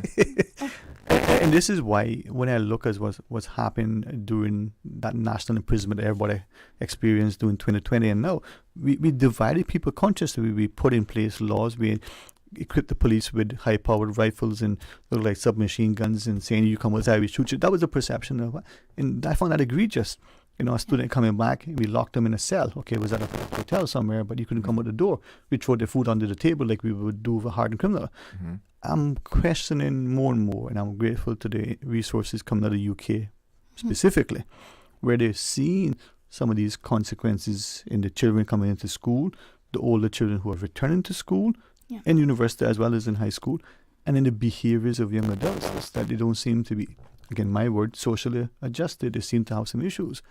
And I'm thinking, you divide people long enough, you deny them access to, socialization, it's going to mess with their minds. Now, that's just my thought. And I say that very consciously, very deliberately. Hopefully, for some of us, we'll be so offended that we'll look at it and go, there's something to that. I need to defend it. And maybe when they research it, they'll go, he's wrong, he's right. Yeah. Now, that's my view, and I stick into it, unless I'm corrected. No. So correct me. Social support's the biggest protective factor of anything, for any of the things that we talk about, any of the difficulties. Having people around you that you can rely on, that you trust, that you can share things with, that you can connect with, is hugely important for all humans, for everything. I know we've talked about this with mental health. We also talk about this with criminal activities. Yeah. The more people are engaged, the not only more support you have, so you're less likely to be affected negatively by stress, but also you have more people around for practical support, and you also have more eyes on you should something go wrong anyway. That someone's going to step in sooner and ask about things. If you don't know anyone around you, then it's very difficult. You don't have people checking on you. Right. And that's what's hard. But I think especially Cayman has become so diverse so quickly. Any kind of heterogeneous society, it's harder to have those relationships because the difference isn't in the people. Yeah. Well, there's a lot of strengths that come from it. It also takes more conscious efforts for people to be united. I mean, it's much different Cayman today than it was 30 years ago. I mean, as you said that, right? If you look at the homogenous communities, say in Europe in particular, that thing that is different is easily identified. In Cayman, where there's such a wonderfulness of people, the practice is just how we drive on the roads. You may have this view, another may have a different view. It's almost like it's a cornucopia almost, right? Can I read with this? I think I can. I think my sisters taught me to read. Thank you. We have our monthly mental health matters. Mr. Cottrell joins us. Dr. Borden is our guest. Focus is Suicide Prevention Awareness Month. One of our listeners writes, says we often focus on young people when it comes to suicide. I want us to ask if suicide among elderly may be underreported. So many of our elderly feel alone, out of place, hopeless and useless and forgotten. Some will take a drug holiday and stop taking prescribed medication for blood pressure or diabetes, for example. They may also refuse to use food or decide, to die in a less dramatic way than others. So the elderly, I mean, thank that listener for sharing that thought. Any initial responses from either you, Dr. Borden, or Mr. Cottrell? Not all at once. Right. So older men in particular tend to be at highest risk. That tends to be the group most at risk for suicide, because of a lot of things associated with things like retirement, loss of, a lot of times for men, they are the breadwinners, they are the ones who provide for the family, and so to lose that part of their identity can be difficult. So that's actually when we see the higher rates of death by suicide, right? Anytime there's big changes, it can be difficult. Anytime there's big changes in society, it can be difficult. And these are things that have been studied in the past. By like Durkheim looked at different kinds of suicide and when they occur and the different situations that bring it up. And so, so it's important to keep in mind that anyone can be at risk for it, but we tend to see it most in the older people, and then the young people behind that. Men tend to use more lethal means as well, so whereas we see more suicide attempts with females, men tend to have more deaths by suicide. Because of the method, the process, or whatever they did. Right. Huh. Yeah, but checking in on the friend that seems like they're okay is important too. So, and even especially the older people, especially if you notice those kinds of things, those are very passive things, but they can be signs that there are difficulties. And there's so many things that can happen as you get older, as your years pass on, your family pass on, you have medical conditions, maybe you're in pain, depression comes with a lot of those. Depression can make all of those worse. So it might be untreated depression, but you can definitely get thoughts of suicide at any time. No, with that, and for me, we have to take the break, sir? Okay. Let's pause.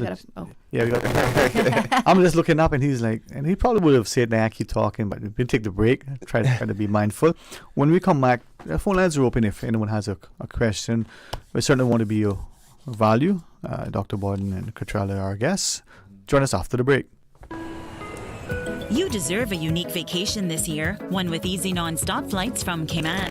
Cayman Airways offers more non-stop flights to and from the Cayman Islands than any other airline. Now you can add Panama and Los Angeles to your travel bucket list. Skip the hassle of connecting flights. Panama is just a 2-hour non-stop flight from Cayman. And Los Angeles? Get there in less than 5 hours non-stop aboard Cayman Airways. Call 949-2311 or visit CaymanAirways.com to book your Los Angeles or Panama getaway today.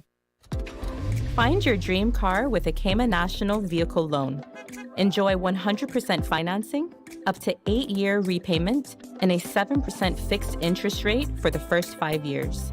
For eco-friendly cars, we'll waive your commitment fee. This only applies to new vehicles. Call 949-8300 or email lending@caymannational.com today.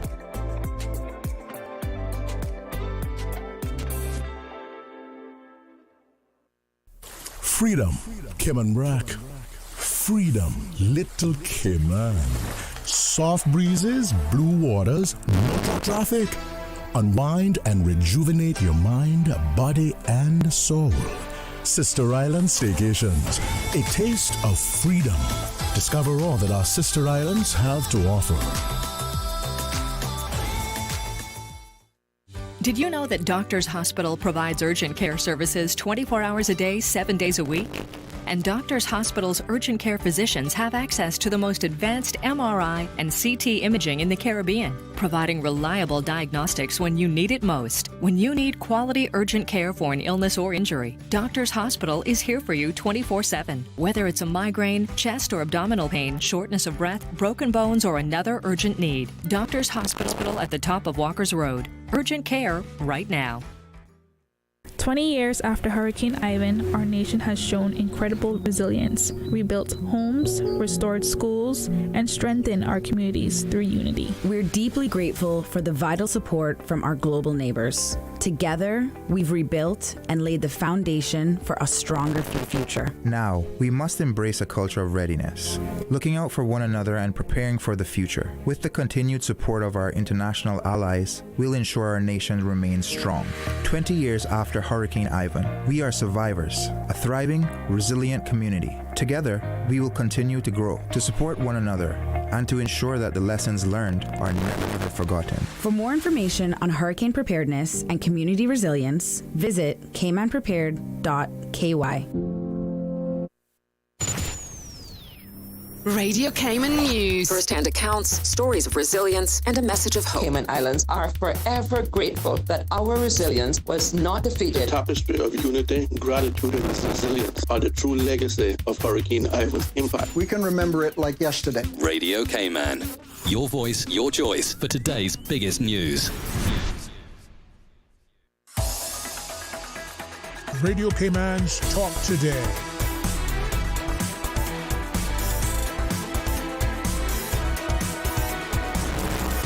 What is on your mind, Cayman? Hey, welcome back and thanks for joining us. And it is our monthly Mental Health Matters Suicide Awareness Prevention Month. It's September.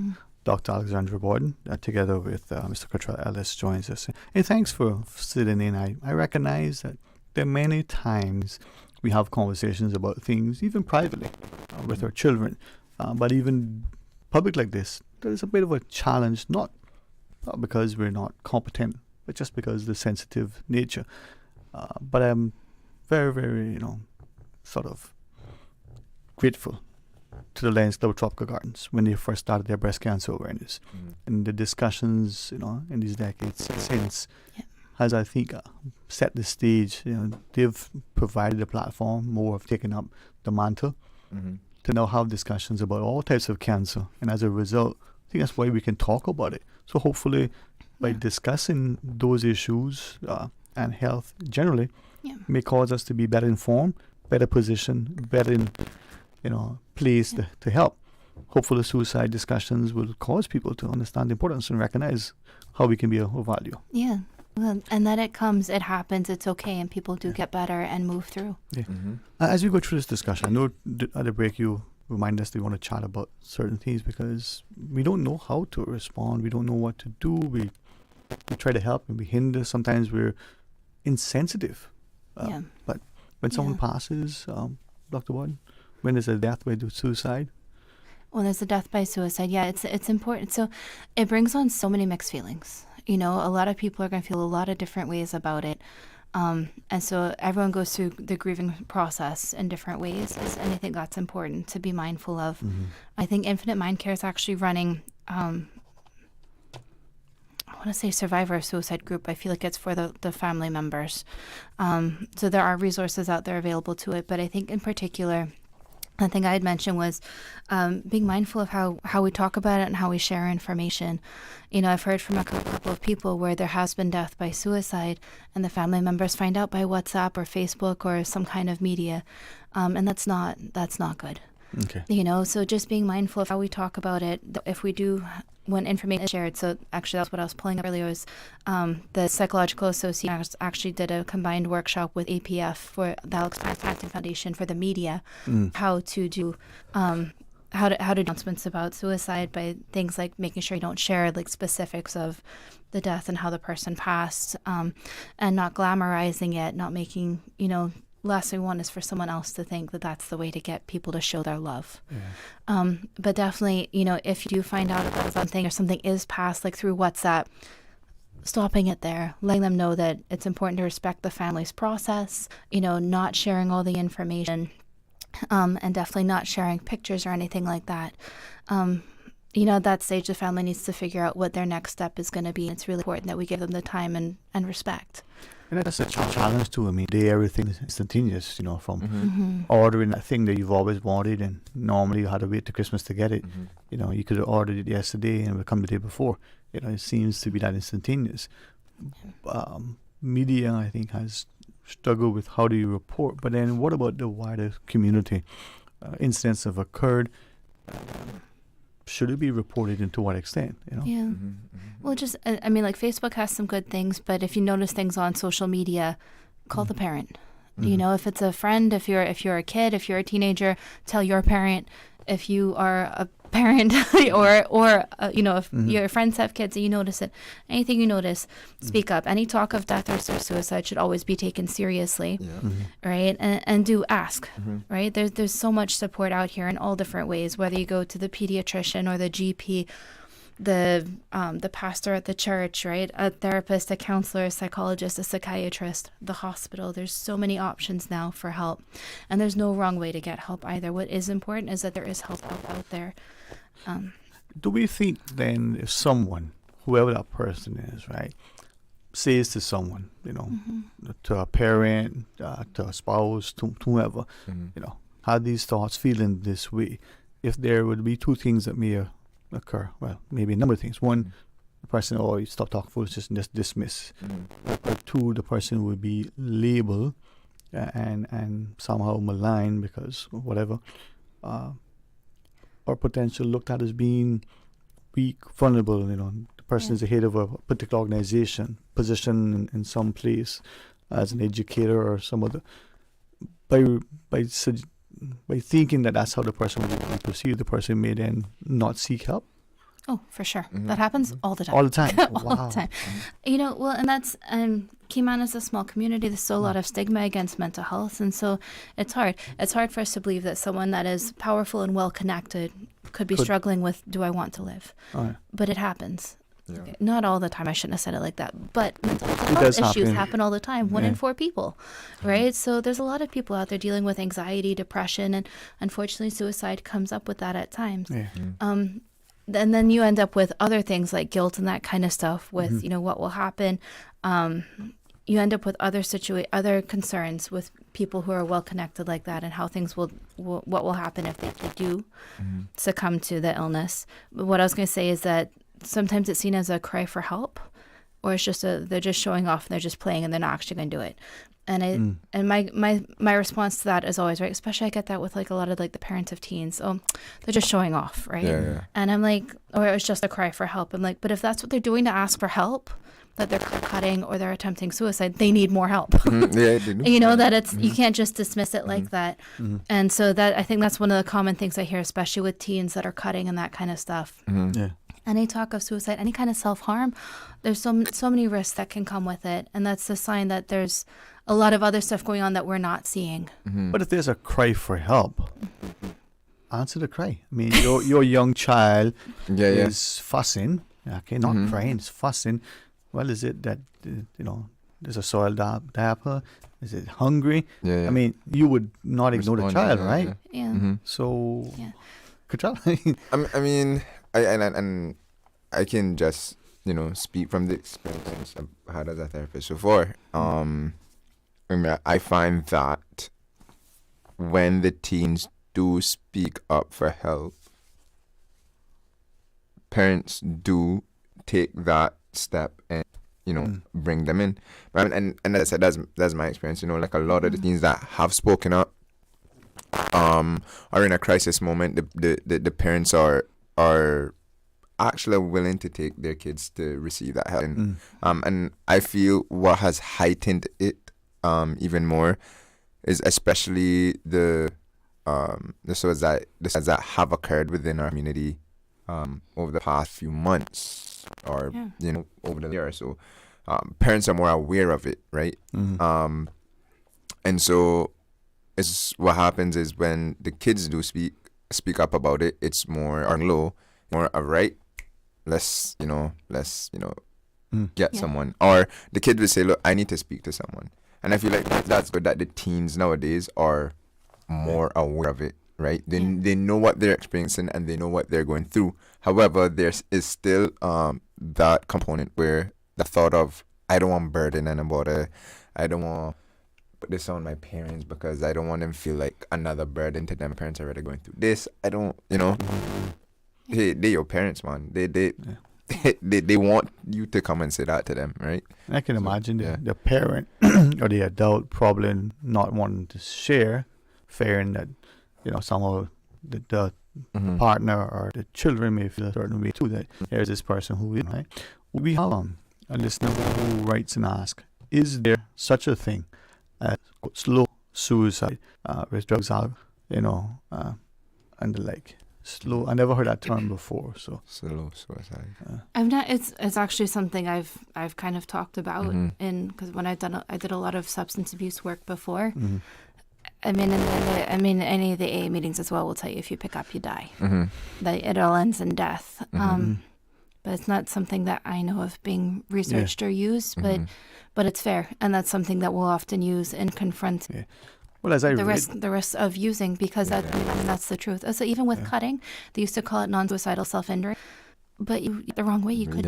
And so they've actually using the term because it's a misnomer, because you could still die from it. And you may decide, no, but not this or something else, right? As I read that, I started to think the perspective that the person is doing that habitually, the destructive behavior, whatever that thing is, hoping to bring about something at some point. It may take a longer time. The consumption of some drug, let's say alcohol, will affect the liver or some other organ, and at some point, the consequence that they wanted. But well, and I think it's important to know as well that when people do die by suicide, we don't say commit suicide, because that equates it with a sin or a crime. But when people do die by suicide, it's not normally because they want to die. It's because they don't want to be a burden anymore. There is a great video and I couldn't tell you the actual website. If you Google Golden Gate Bridge survivor, there's a gentleman on there who survived the jump off the Golden Gate Bridge. He's one of like 10 people ever to survive, and he actually tells the number when he filmed it. But he talks about how the moment that he had pushed off with his hands, the minute that his hands left the railing, he knew it was a bad decision, and he hadn't time to think about how his parents would know he wanted to die. And so it's really powerful to watch his video and hear him share his experience. I think it helps to provide some context behind it. That's when you see it as selfish. It's not how they feel when they're going through it. They actually see it as lightening the burden on everyone else, as Joel had shared, with worrying about burdening their parents. So I think this is very sorry. Yeah, so I think it's important to understand that the goal is not to stop the pain. Right, that's where I was going with the substance abuse. Their goal is not to kill themselves. It's to stop the pain and stop what they're going through. And I mean, substance abuse, maladaptive coping, so it is a way of coping, right? It's a dissociative way. Yeah. And so I think it's important to understand that as well. The more that we ridicule people and ostracize them and punish them, right? The first thing to do in substance abuse counseling, don't tell someone they have to quit, right? Because when you do that, you become just like everyone else. You have to understand what it does, find healthier ways of meeting the needs that the drug is filling in. So it's important to not ostracize them as well as family members with substance abuse issues. It can be hard to watch them go through it, but they need treatment either way. All right. Well, after the news break, let's continue the discussion. And if anyone wishes the message, 25261 is the WhatsApp call as well. Yeah, you can call in 1-800-534-8255. Join us after the news break. Little Cayman Bragg. Cover me. Radio Cayman in the Cayman Islands. From Radio Cayman's newsroom, this is Headlines.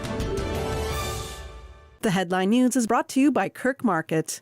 Suspects charged in a massive anti-corruption commission investigation are due to appear in grand court on Friday, including former DVDL employee Mark Edward Chin.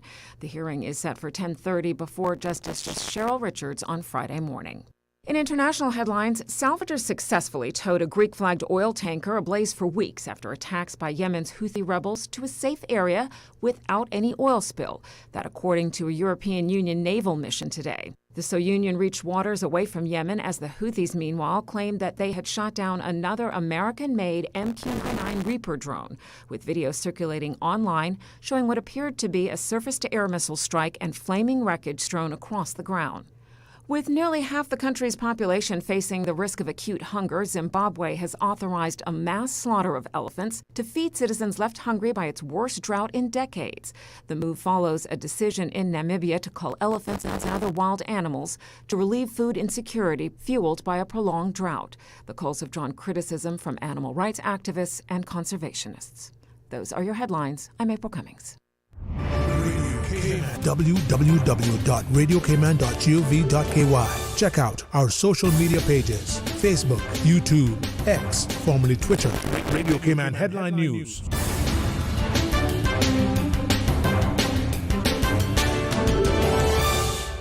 When it comes to weekly meal prep, I trust Kirk Market to provide the best value for quality proteins. The butchers at Kirk Market are super helpful. They always slice my steaks perfectly. Kirk Market has everything I need for healthy and flavorful protein-packed meals. From lean cuts of CAB choice beef, tender CAB prime beef, the juiciest pork, and all-natural hormone-free poultry, to their seafood section with everything from fresh local snapper to omega-3 rich salmon. I choose Kirk Market for the highest quality proteins to support my healthy lifestyle. Kirk Market. Eat well, live well, and discover a world of choice. The DVDL Customer Support Unit is now open. Customers can book appointments for written and driving tests through DVDL's hotline at 945-8344. That's 945-8344.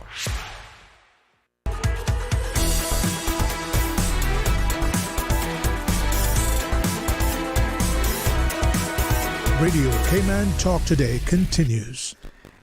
Hey, welcome back, and thanks for joining us. And as part of our monthly Mental Health Matters show, this month's discussion, the topic is Suicide Awareness Prevention Month. Suicide prevention awareness. Suicide prevention. Okay. We don't want to prevent awareness. Okay. Yeah, suicide. Okay. What's the topic? Suicide prevention awareness. I shouldn't try to make light of it. But for me, laughter is good medicine, right? And sometimes when we appreciate that we don't laugh enough, we don't have enough fun, doesn't mean that we don't have trials and tribulations, but we're not helpless. There is help. It's accessible, it's free, as you reference, through the counselor, but through your individual practices. So people have resources. I think that's the big part, that we see clients go through these very difficult times. And people often ask, how can you be a therapist and listen to everyone's problems, but really get to be there when they get through it too. And that's the upside, and we get to help, and so that's the important part, is that people can go through these emotions, come and go.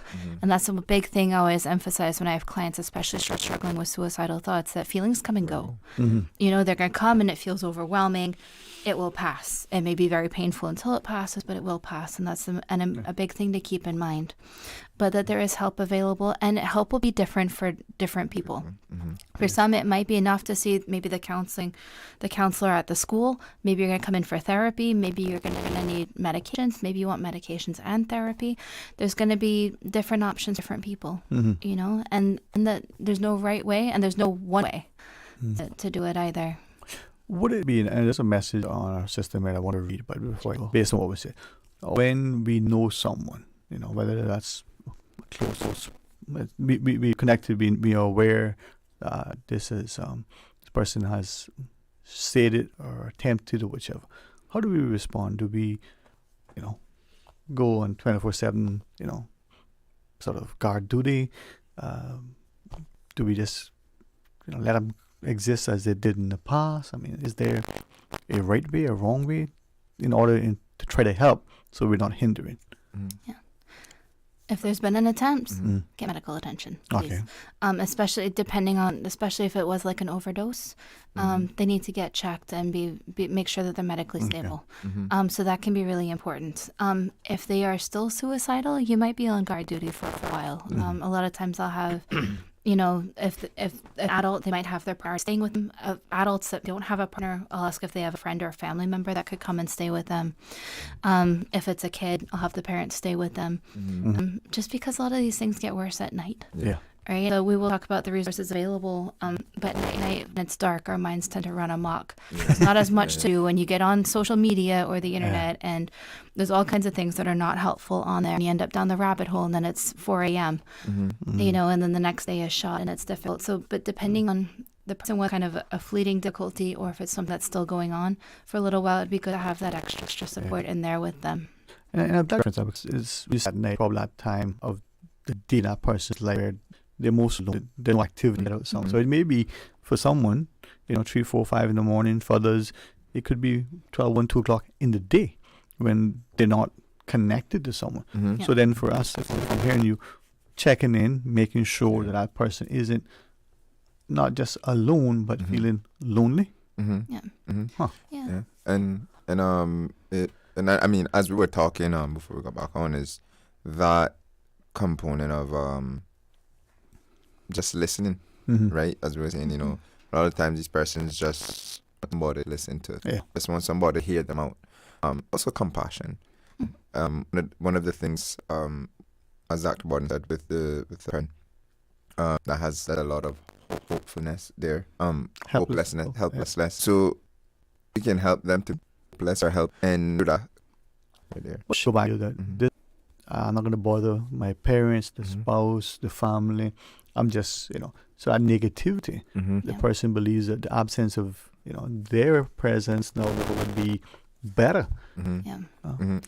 It's really hard. And I will actually say clients that I've had survive attempts sometimes come out more depressed because they're like, I can't do anything right. I couldn't even kill myself. Wow. And that is so hard to hear, you know, and so it's just because the attempt didn't go as planned doesn't mean they either, you know. So that's where it's important to continue to check in and to provide support. I also wanted to add is you might do all of these things and have a therapist and a psychiatrist and may have had a couple rounds to the hospital and the person may pass. And that happens too. You know, we do as much as we can ultimately the person is in control, but there are a lot of steps that we can take to try to provide support and help the person get through it. You know, and as I and I think getting to hear maybe something we could do later from people who've been through it and come out their side. You know, I was speaking with someone earlier today and partly on Saturday, specifically in preparation for the discussion, and I don't know if the person will ever publicly share what has been shared privately, but to your point, there was a sense of humiliation and stigma by everybody. You know, how can you be so weak, and condemnation? Not feeling supported. And I think, Mr. Kutcher, you were right. The person just wanted to be heard. Right? There was a frustration. There were issues, whether it's personal, financial, whichever. You know, everybody goes through something at some time and feels overwhelmed, right? But in the conversation on Saturday and again, you know, this chatting, knowing that you are in someone's life in a positive way, just checking on them, and just like children. We know when people are BSing us. We know when people are sincere, right? And too many of us would ask, how you doing? But before the words leave our mouths, we're 15 steps away. if I ask you how you're doing, it's because I genuinely want to know you're okay. I want to know your business.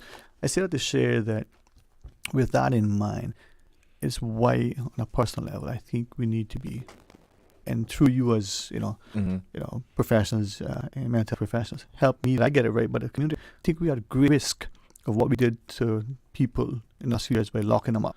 Like, that's what we use if that offends people, because what we do, we contain them on imprisonment, financial sanctions, and we're no longer talking to one another. We can't look at each other in many, and I'm worried that has affected our ability to socialize, to engage. Well, technology was doing it anyway, and then just sped it up in it. But I have concerns when kids I see or else I see only have trips with other people. Sometimes aren't. That's hard because it's lost. We hate technology. It's be mindful. It doesn't replace it. Right. Yeah. Because I guess biologically, if you want take it from that standpoint, we as humans were, made our developed to be socialized. Social beings, eye contact, body language, verbal communication, in-person interactions.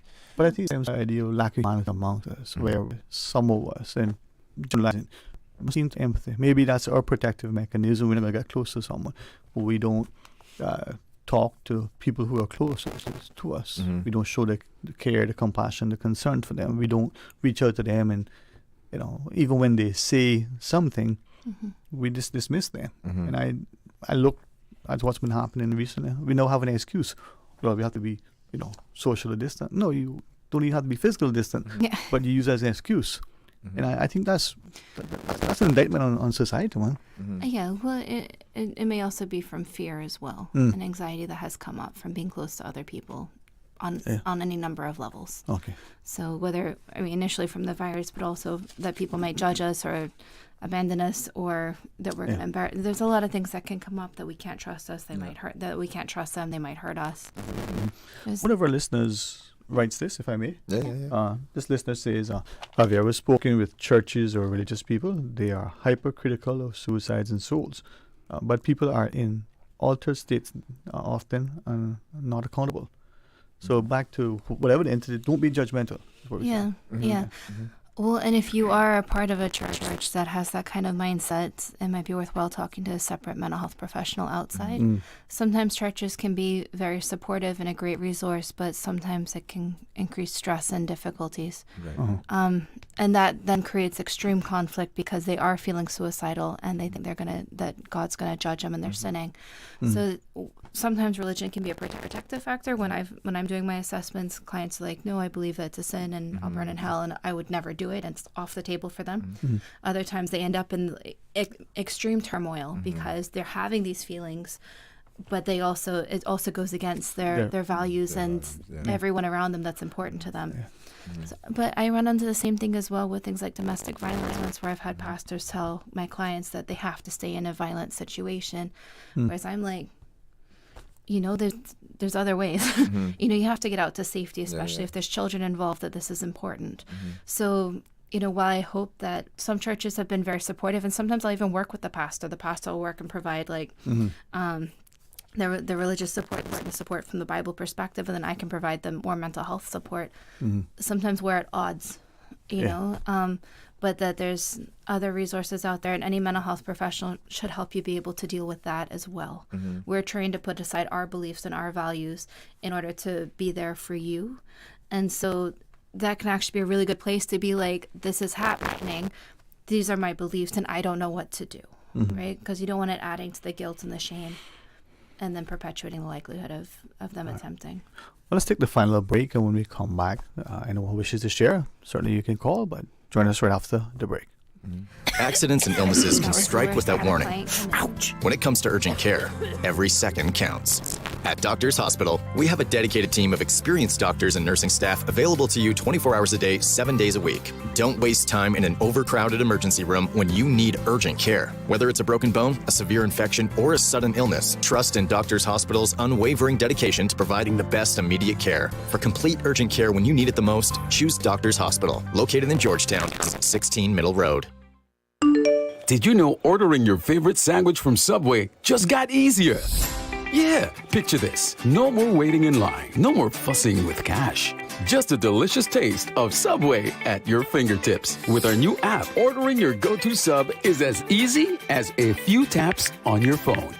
Plus, receive exclusive deals and earn loyalty points with every purchase made on the app. Download the new Subway app today and get ready to ditch the lines and drive straight into your flavor. Visit the App Store or Google Play Store on your mobile phone and search for Subway Cayman Islands. Subway. Eat fresh.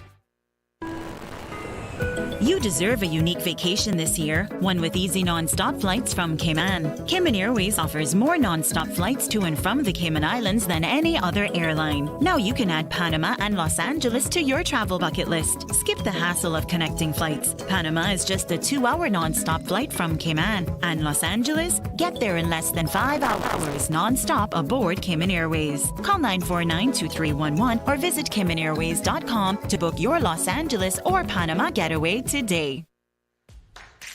The DVDL Customer Support Unit is now open. Customers can book appointments for written and driving tests through DVDL's hotline at 945-8344. That's 945-8344. Radio Cayman's Talk Today.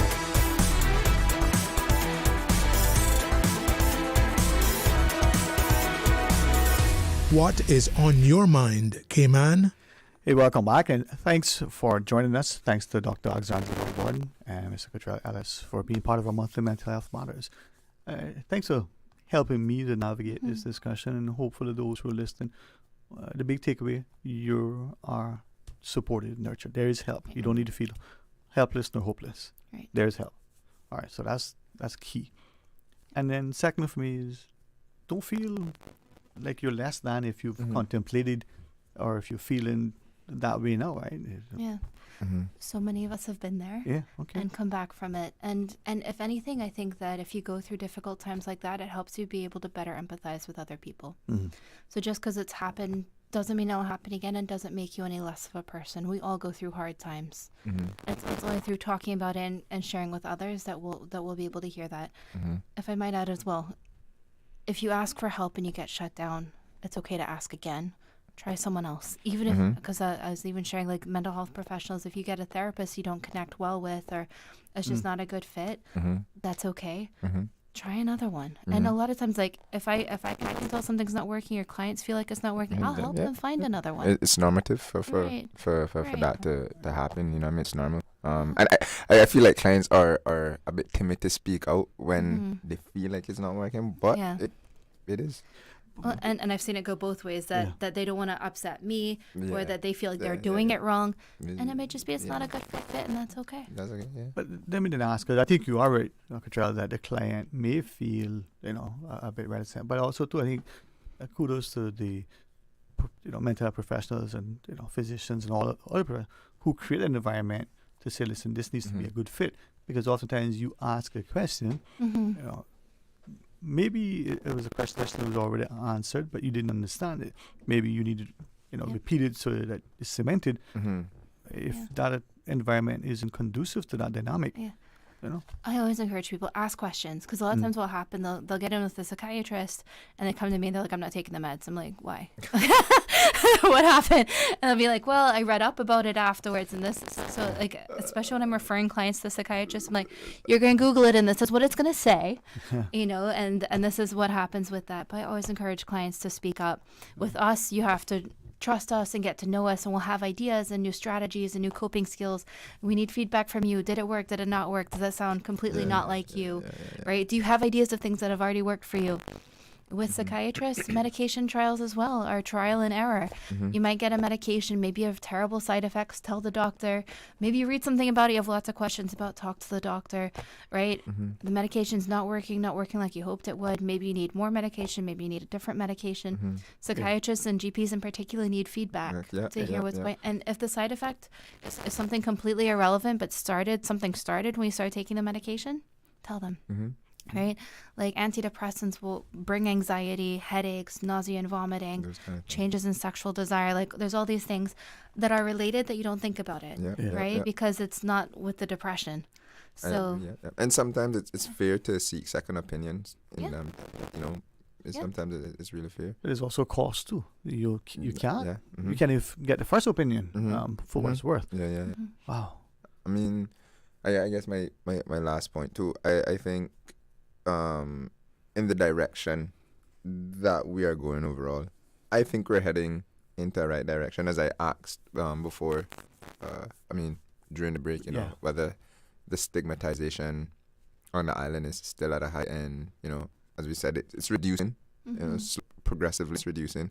I also think it's important to make it a priority, especially like how what's been happening. Everybody is becoming a bit more aware of it, and I think it's like the cultural component too. You know, I feel like the culture here is more of, you know, building roads and development consistently, whilst, you know, there's other things that we need prioritized in this well-being of the human element. The human element, right? And once that is not being prioritized, I guarantee you will see an increase in this.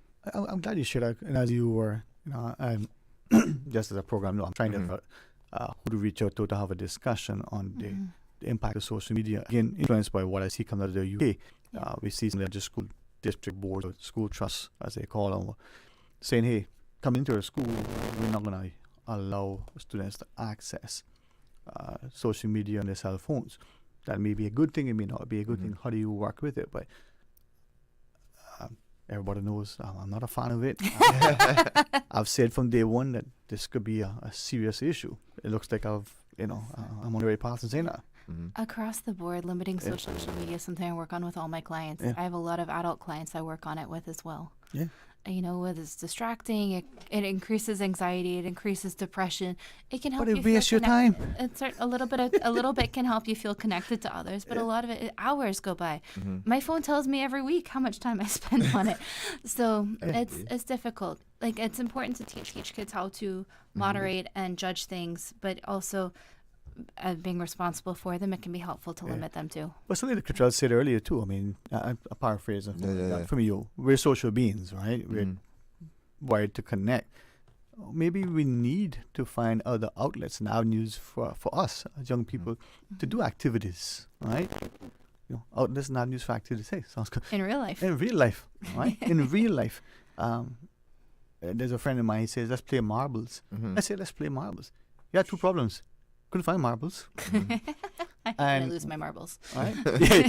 Well, maybe that's the case too. But secondly, he said, but if we did find them, where can we play? Everything's asphalt. There's no more dirt like there's no we more used to have it. Right? Yeah. And these are two adults. You know what the third thing is? Some other adult, quite responsible, said, people see the two of you playing marbles and will think you've lost your marbles. Yeah. Right? Now, we didn't worry about that because we being who, right? But seeing that activity, if you went and played in the rain, for instance, you know, people would think you lost your marbles. And why I say that is, are we now understanding how to reconnect? You know, have we? Yeah. Interesting. Yeah, and I'm sorry, I shouldn't have joked so much. No, for me, it works for me. Yeah. But I think also kind of normalizing those things is going to be important as well, and not making assumptions, right? And to allow people to enjoy things and have fun. I think a lot of what we do is helping people learn how to have fun again, you know, and not be so anxious and caught up or caught in our head. It's mindfulness is a huge thing right now, and it's about living your life and being in the moment and connecting with other people in a genuine way. And having fun is great. It releases dopamine, right? Could you imagine how much fun that would have been if you had found marbles? I don't know that I could get back up off the ground. But this is where we need to laugh. We need to do those things and to sit and chat with someone. A fellow once said, and it was probably one of the most profound things I've heard this ever said, right? This is a guy who would be like a lay pastor who would lead the worship in church, who did stuff, right? He said he found more fellowship on the bar stool than he did in the church pew. And I'm not 30 anymore. And he said that a long time ago. Yeah. And I thought about that. The fellowship, the connection, maybe we need to find ways to reconnect. Can I just paraphrase and share some of this? I can see the future almost. A listener asks, if records are being kept of the effects of suicides, attempted suicides, maybe in the demographics on ages and the like. Do we have any statistics? I know in other jurisdictions there are certain things, but I don't know to what extent. But what about in the Cayman context? I've not tried it recently. Last time I tried, it's not generally recorded as suicide, I believe was the problem. It's death by misadventure. So it's categorized differently.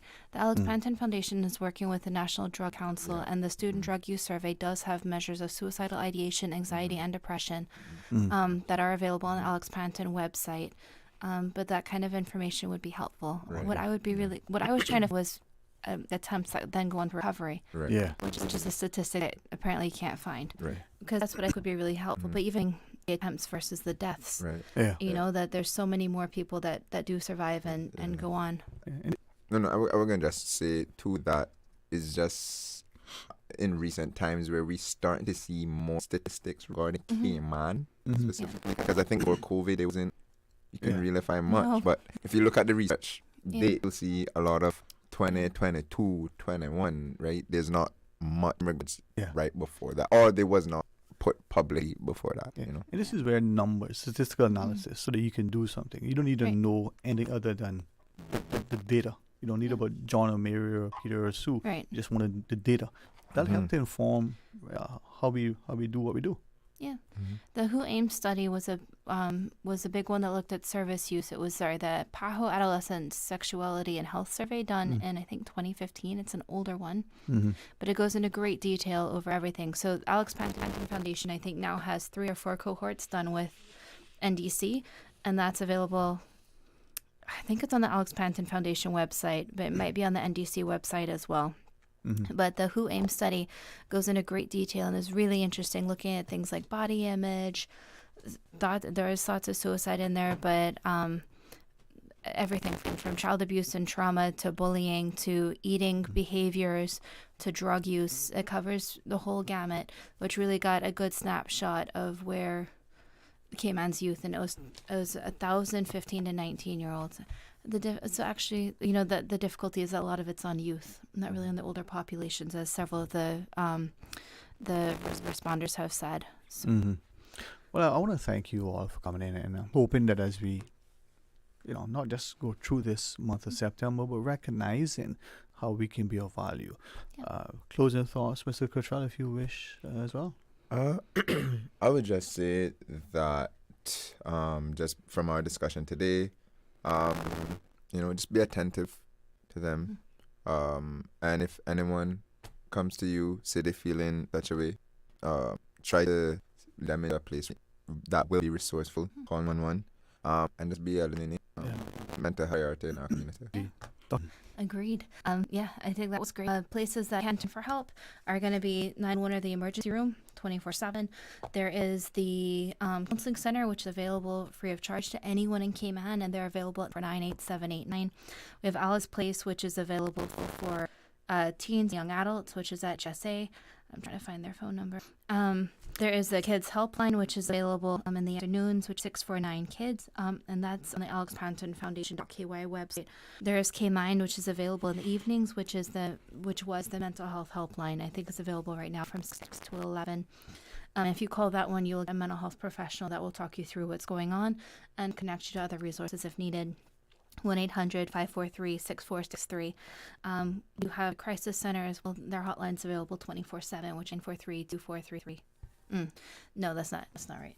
943-2422. Sorry, 943-CIC. CIC. Is there? Yes. Yeah. There's 1-800-534-MIND. Yep. Yeah. Yep. 543. No, 534. Right? Oh, all right. This website is wrong. Then I'll let them know. Right. Yes, but you would know the website better. Yeah. All right. Well, thanks very much. Thank you. And hopefully, as people recognize, there's no stigma, there's no shame, and you share something. 1 in 4, so 25% of people may have that. Yeah, and feeling probably with even more. anxiety and depression. Yeah. It's 1 in 4 is for mental illness in general. Yeah, Yeah. So if you misdiagnosable, most of us can relate to the symptoms. I think almost at some point in time, we've had something, and I think the failure is in asking, in not asking for help. Is asking for it is the strength. So thanks very much. Yes, thank you. Well, I invite you to have an excellent week. Thanks for making this discussion.